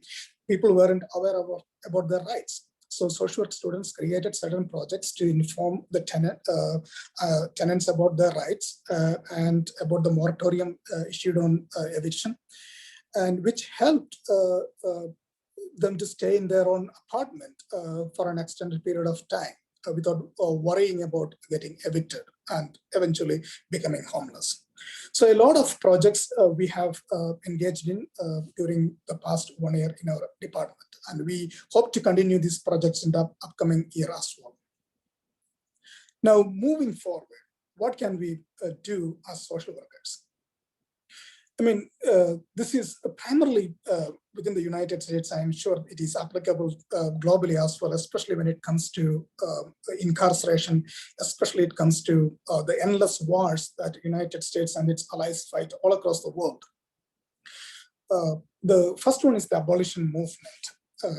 The abolition movement, its overarching goal is to eliminate policing in the United States. And they're planning to accomplish that by divesting funding from policing and reinvesting that in communities, in order to provide mental health services, in order to guarantee housing for people, in order to provide better education for kids, in order to provide parks and recreation leisure services for communities that doesn't have access to those services. So basically taking money from policing and reinvest in communities. And I strongly feel that social workers should be part of this movement so that, we stand in solidarity with the Black and the Indigenous and the Hispanic and the Asian American communities in the country. Reparations. The 1619 project I talked about a little while ago highlights the contribution of slavery in building the US economy. African Americans are the Black Americans are the primary, are the ones who are primarily impacted by slavery. And you could see that in terms of their economic attainment, the wealth inequality, the income inequality that they face compared with the dominant population, the white population, is staggering. The average wealth among African-American households is 1/10 as that of white households. And it is attributable to the kind of oppression that they have been experiencing throughout the history of the United States. So reparations is an idea that's been suggested by several African-American activists, Angela Davis, one of my favorite social activist leader, Ta-Nehisi Coates, who wrote about this very recently. And because of their work, legislation has been introduced in the US House, HR 40, which demands the US House to take up this legislation and discuss, brainstorm certain ideas in order to provide reparations for slavery, for African Americans primarily. Professor And I feel Augustine, that it's going good. I'm sorry to disturb in between, but can you speed up this thing so that yeah, we it's can going to be, stick to this the is the last schedule? slide. Thank you. This is the last sir. slide. Yep. And Poor People's Campaign, we have discussed this in detail in the previous slide. Demanding living wage, universal health care, guaranteed housing and income. That's one of the things social workers could be part of. Social and solidarity economy. And this is a system that prioritizes meeting basic human needs over profit and destroying the environment. That's something that even Chandrakant Memorial Foundation did in terms of the self-help project, housing project that they did. Housing cooperatives, shared housing programs, shared food cooperatives, so that basic human needs could be met. That cannot be assigned for the capitalist free market economy to meet those basic human needs. And lastly, peace and justice versus war and retribution. United States spent, as I said before, almost $1 trillion on waging wars all over the world. Imagine a world where we can spend that money in providing support services for people who are in need. And these are some of the areas that where social work could be part of. And I feel strongly about it. And this is something that global social work and social work within the United States should be part of. Thank you. Thank you, Professor Augustine. Sorry for in between disturbing you. Thank you for sharing the lessons which were learned from COVID-19 situation in US. It is really an eye-opener how the social workers responded to this crisis situation and how yourself is engaged along with other social workers in this field. Thank you very much. Before we go into calling upon our one more resource person, Professor Bhavna Mehta, I request Dr. Shezi Ahmed to come forward to give a formal introduction to her. Dr. Shezi, please. Thank you, Dr. Atik, and a very good morning to you all. It's indeed my privilege to introduce Bhavna Mehta ma'am here in this international webinar. Although Bhavna ma'am needs nobody's introduction in the field of social work fraternity, but it as a kind act of gesture only, I am introducing ma'am in this platform. So Bhavna ma'am is presently Head and Dean, Faculty of Social Work, MS University, Baroda.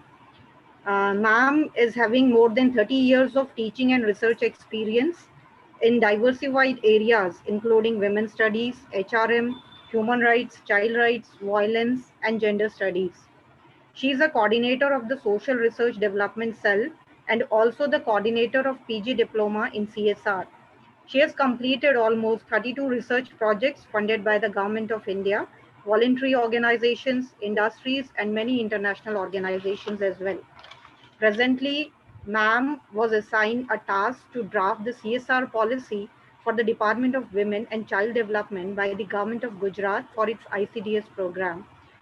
Besides, she is an eminent social worker who is associated with many women and child groups at local and international level both. She served as a visiting faculty in the University of Punjab, Lahore, Pakistan, University College Dublin, Ireland, University of South Carolina, USA. She is the only Asian woman to have been invited by the Council of International Fellowship, Israel, under its peace program, and also the only woman to be a part of the core team of the Quality and Standard of Professional Exchange program of Council of International Fellowship. She is a gender teacher who has taken more than 100 gender sensitization and POSH awareness programs. She has more than 50 academic publications of both national and international repute to her name. With these small words, we look forward to Bhavna Mehta ma'am for her valuable talk on the topic Indian experiences and road forward in pandemic world. And I am sure that there are so many takeaways from your lecture. So looking forward to you, ma'am. Over to you. Welcome, Professor Bhavna Mehta, madam. Kindly enlighten us with your views. Thank you, ma'am. Thank you so much, organizers, for having me here. respected Honorable Vice Chancellor of the University, whom I see still there, so Professor Neeraj Gupta ji, my fellow panelist, Professor Johnny Augustine and Professor Eric Darius Marais, Professor Jadhav, and the entire team of Central University of Rajasthan Department of Social Work. Good afternoon to one and all. It's a great honor to be part of such a wonderful webinar and sharing a space amidst such a great stalwarts in the field of social work from two different part of the world.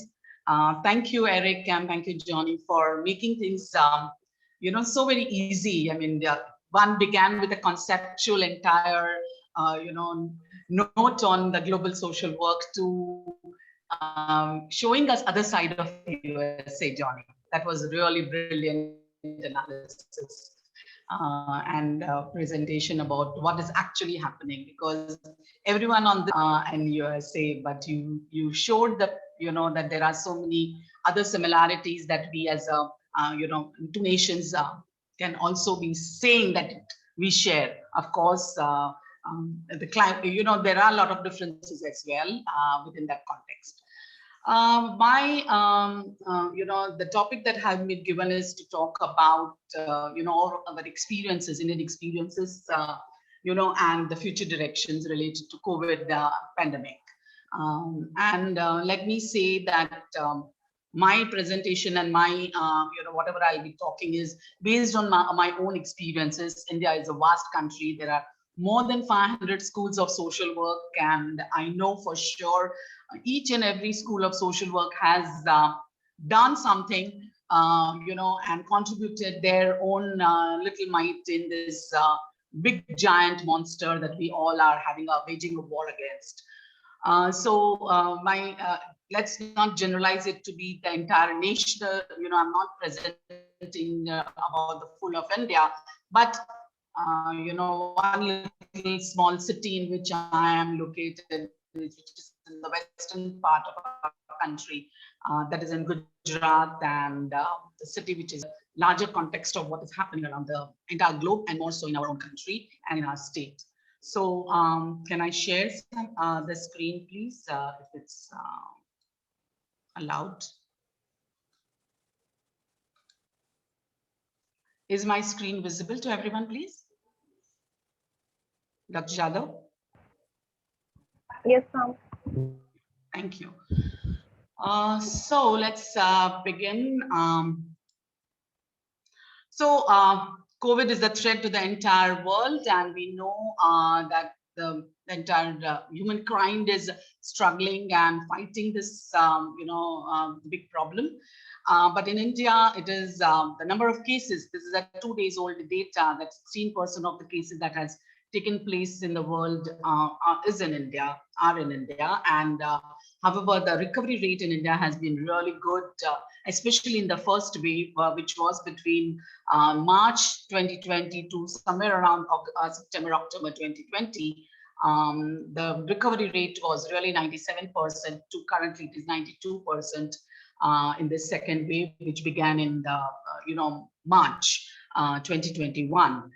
And so we have 16% of the world's cases in India, and 9% of the death are happening in India.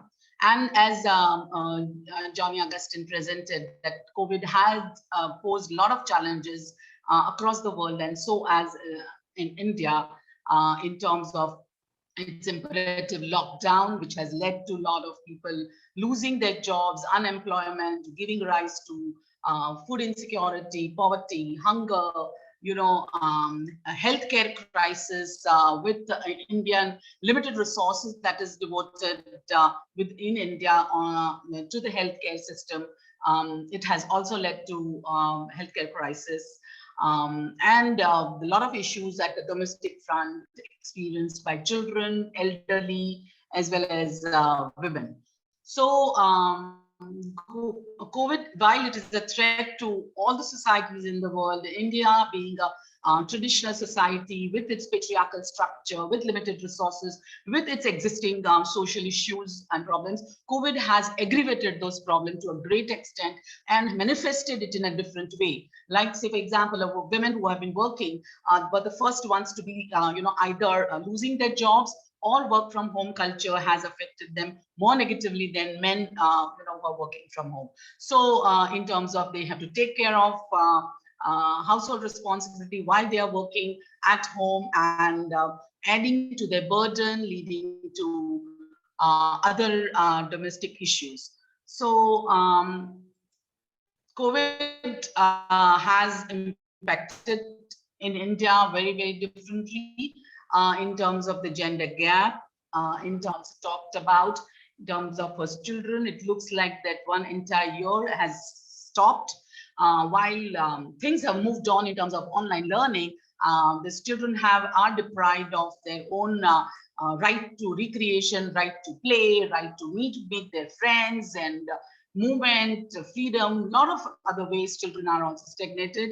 Rise in the cases of domestic violence, healthcare crisis, hunger, poverty, inequality, that has led to migration was a big issue during the first wave, and it actually really presented the unpreparedness of the government in the first wave to deal with the migration issue, because it took the reverse migration. People from urban areas were moving into the rural, started moving back to their hometowns because COVID was seen as a pandemic that was of urban, upper middle class families, that they were the responsible for bringing it to India and then spreading it across. So while COVID was more affected within the higher income group families, the brunt of it was experienced more by the poor families, people living in the slums, and people walked for miles and miles together on the railway tracks, crossing, state boundaries and moving back to their hometowns in the fear. And that had really led to a lot of issues about which we have talked a lot in the past 1 year. Of course, in the second wave that began in the March this year in 2020, situations are very, very different compared to what it was in the last year. So psychological impact which COVID has affected us, of anxiety, mental health issues. Like yesterday, day before yesterday, in my own city, a person jumped from a hospital only because he was COVID detected, and the doctor said that it is very difficult for him probably, for them to treat him, because if he had no money, and as a result, he jumped out of the window and committed suicide. So this is just one example. I'm just anecdote of saying, but then COVID has really led to a lot of mental health issues and depression, anger, fear among people across, whether they are from a higher income group to people who are really, anyway, they were hand to mouth and they have been affected more. So poverty, job losses, and so many people have small traders, shopkeepers, because of the lockdown situations. Even currently in the cities, the shops were closed, were kept closed for more than a month. It opened up only for a half a day, and now it is open only until 6 in the evening. Restaurants, and other people, all the jobs and hospitality sectors, everyone, I think, has got affected very, very badly. So pandemic has really hit people's country's economy very, very badly, and has led to a lot of issues, not only psychological issues, but also economic issues and other social issues. So in last 1 year, we as a society, as a country, are very resilient to a lot of things. We adapt to change.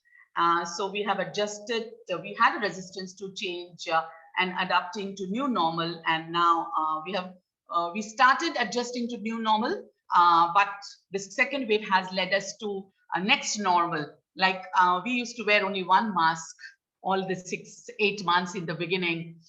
For past 2 months now, we all wear 2 masks.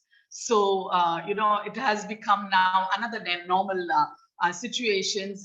Work from home is no more now a reality. Like from today on, our university has opened up and everyone is has to be there on the campus, available, working. So you're working at your space, at your workplace, time doing a lot of things has become a norm. Keeping up with the work and learning through virtual platforms have also become a next normal. Limited social gatherings and imposed restrictions continues. So in India, festival celebrations, marriages, death, all are events that actually keeps people bonded together and works as more as a support systems to families. And that has actually got very negatively impacting people's lives, because people don't meet physically each other, they don't celebrate, they don't enjoy the way they used to be, or they don't even mourn the deaths, which works as a catharsis together, in these difficult times. And that is also leading to a lot of issues. And the major challenge right now the country is experiencing is in terms of vaccination. While vaccination has brought in a lot of hope to control the situation, the mass vaccination drive has also become a big challenge with limited resources that the country has, and to deal with the stigma or illiteracy or people's fear to get vaccinated. So that is another area which has which we as a social workers would probably need to deal with in time to come. So in terms of social work interventions, as a basic interventions, as at during any disaster or during any crisis situations that social workers have done across, more so in India, is organizing communities and responding them to change, to doing a need assessment studies, impact evaluation studies, and evolving new models of interventions. And that is what is been done as part of a social work response to this pandemic situation. So let me,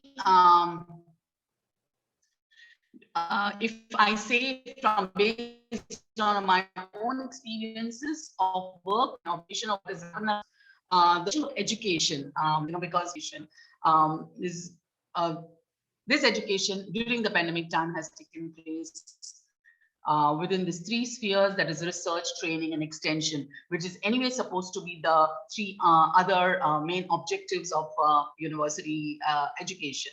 And through that, social work education is imparted and covered. So at Faculty of Social Work, Maharaja Sayajirao University of Baroda, where I belong to, how did we do? We began with research and we moved to training, and from research and training, we moved to extension work. And that has been our journey of work, which I'll very shortly, briefly present here. We began, in last year, within 3 weeks of the lockdown, with one big, online survey to understand psychosocial impact of lockdown on common people of the city. And that was within 3 weeks. This online study was taken up with the support of students, and around 1,092 people across the city were reached out and to find out how they are perceiving this lockdown and how pandemic is impacting them. And based on that, the findings, we thought that we will evolve an intervention program. Followed by this particular study, other small 25 micro studies, 25 to 30 micro studies were undertaken by the faculty members and students on different social aspects of COVID-19. When I go further, I'll also explain you why this was done first and not other things. This is what our journey to the response of COVID began. With doing this need assessment study in terms of understanding, and based on the findings of all these researches, on the last week of April 2020, we floated a program, online training program on that was a 5-day online training program on social work interventions during COVID-19. That was the program that was planned for just one program was planned for 5 days with resource persons from different schools of social work.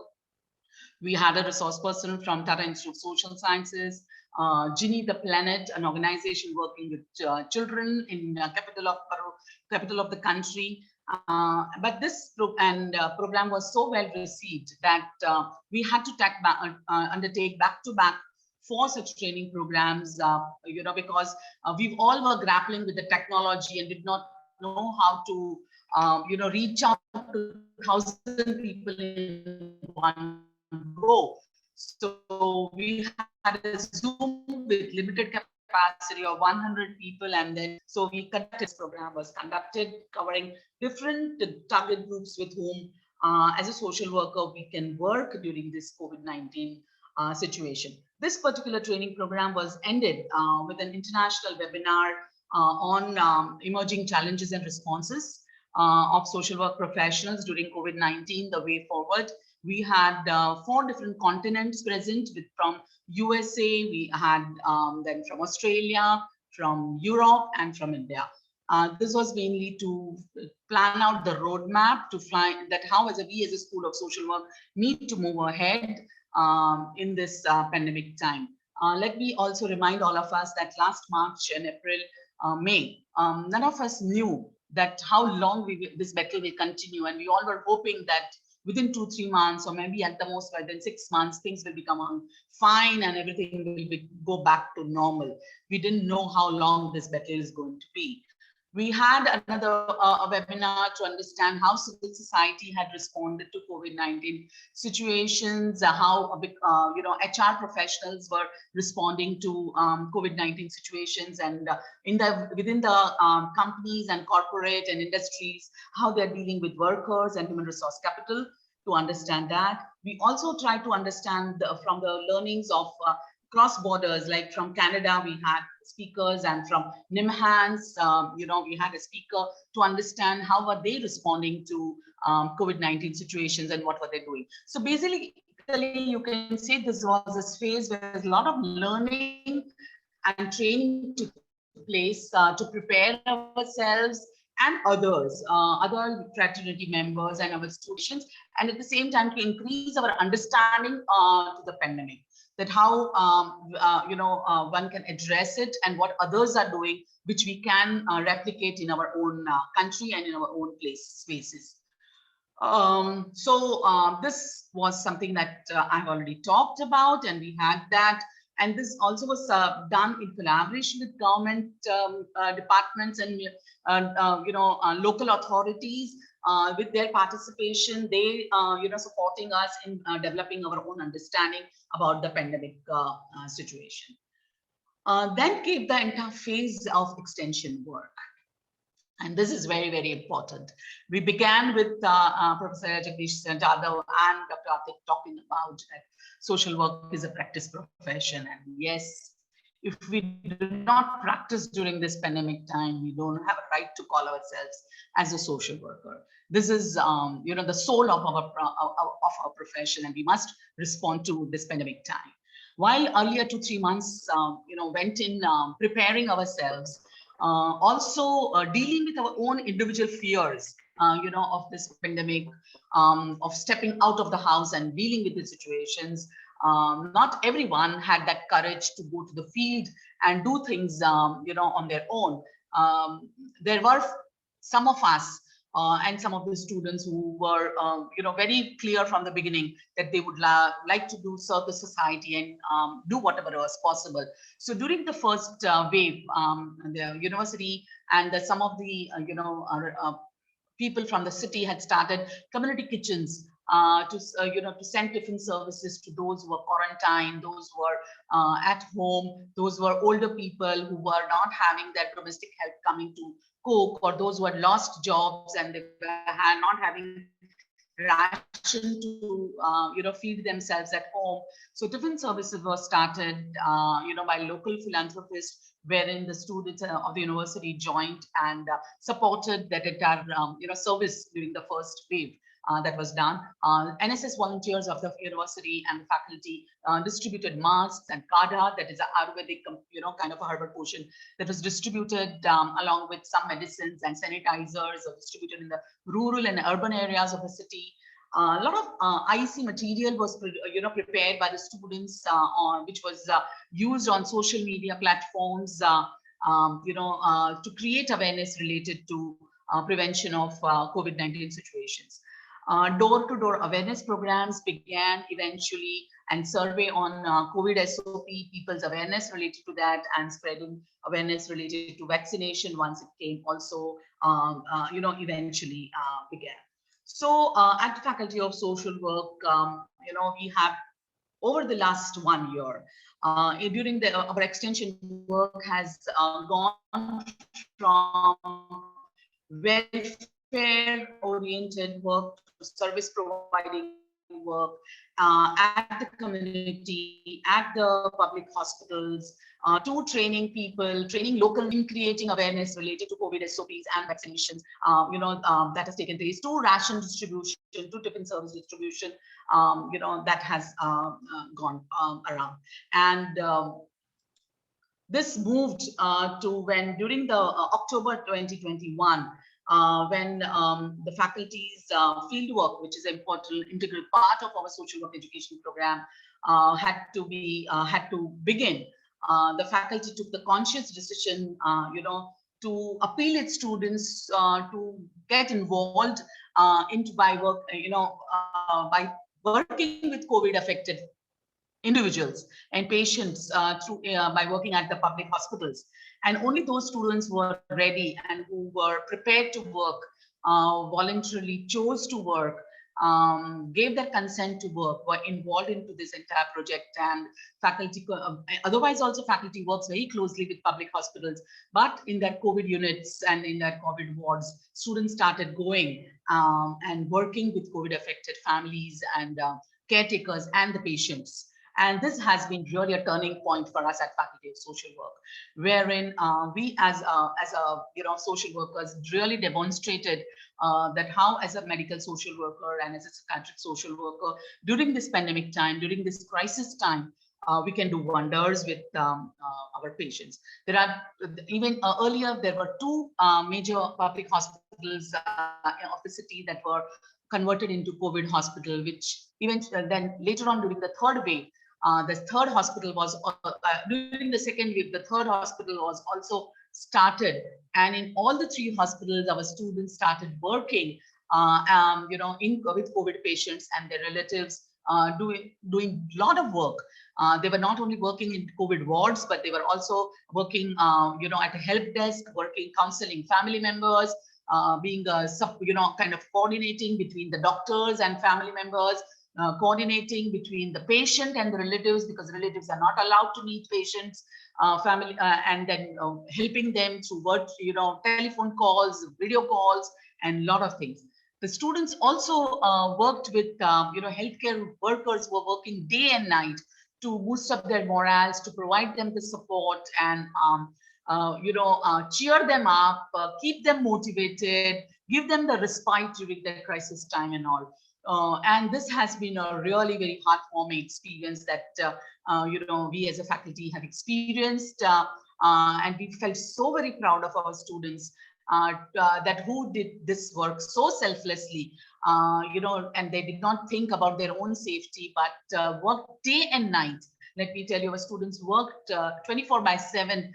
They were providing these services at the hospital around the clock, along with all the other healthcare, warriors, frontline warriors that were there. And this happened, just is still continuing, and the third hospital where we began, our students actually continued it till the, tomorrow is going to be the last day of that hospital is going to now close down because there are no more patients. And as the second wave is also residing.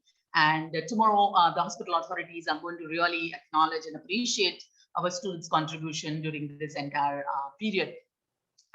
So students did a lot of things which, became a kind of a real model of interventions, which one can do beyond the set role of a medical social worker that we all learn about. This has also led us to the third initiative, another initiative that we as a faculty thought of doing it, and that was introducing a field action project called Setu. Setu is a Gujarati word which means a bridge between the COVID affected families and the resources, a virtual help desk that we have started at the Faculty of Social Work with, again, the students' involvement. And this particular field action project has five main services and 6 ancillary services that we have introduced, which includes online interventions with children, resource mobilizations, counseling services, medical services, and inquiry and referral services, as well as the transportation services through the vehicle of the university that we are providing. Let me also add here that because of this entire initiative, the government also reached out to the local authorities, also reached out to us in the project that they just introduced this week called Zindagi. And that is a helpline that they have started for people, to prevent people committing suicides. And our social work students and our staff is also involved in Zindagi project, providing help and support to people online counseling services. So this is all the services that Setu, a virtual help desk, is currently extending to the people, mainly to the people of Vadodara city, but also to the state of Gujarat. And in fact, we are getting calls from the other parts of country as well.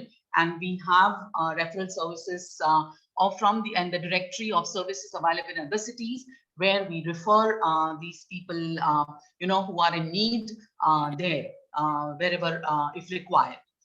We try to help whatever is possible through our help desk, but if required, we refer them there as well. So this has been a journey of 1 year and 2 months, almost 14 months of work of Faculty of Social Work, Maharaja Sayajirao University, on responding to pandemic situation. I'm not saying we have done great work, but I'm happy with what we have done. And I'm sure we could have still do much better, and we will continue to do our bit. So our journey began from fear to confidence. Let me confess, in the month of April 2020, we all were very fearful of pandemic. There was a complete lockdown in the nation. My faculty members, my students, including myself, we all were grappling, to manage things at home, manage our own psychological fear, to, how to respond to this. And today we are very confident that we will be able to, we will be able to meet with any challenge that this COVID may impose on us as a society. Our journey has moved from known to unknown. It has, we are still unknowing. Now there's the new, there's black fluid which comes out, and micromucus things, which is a new thing. So from known to unknown and unknown to known, this has continued. And our journey, we are still learning more and more. Today, I learned a lot from both the speakers, and we think that what we can also do further, about, in this particular pandemic time. From observation to action, our journey has led to from observations to action, from relief service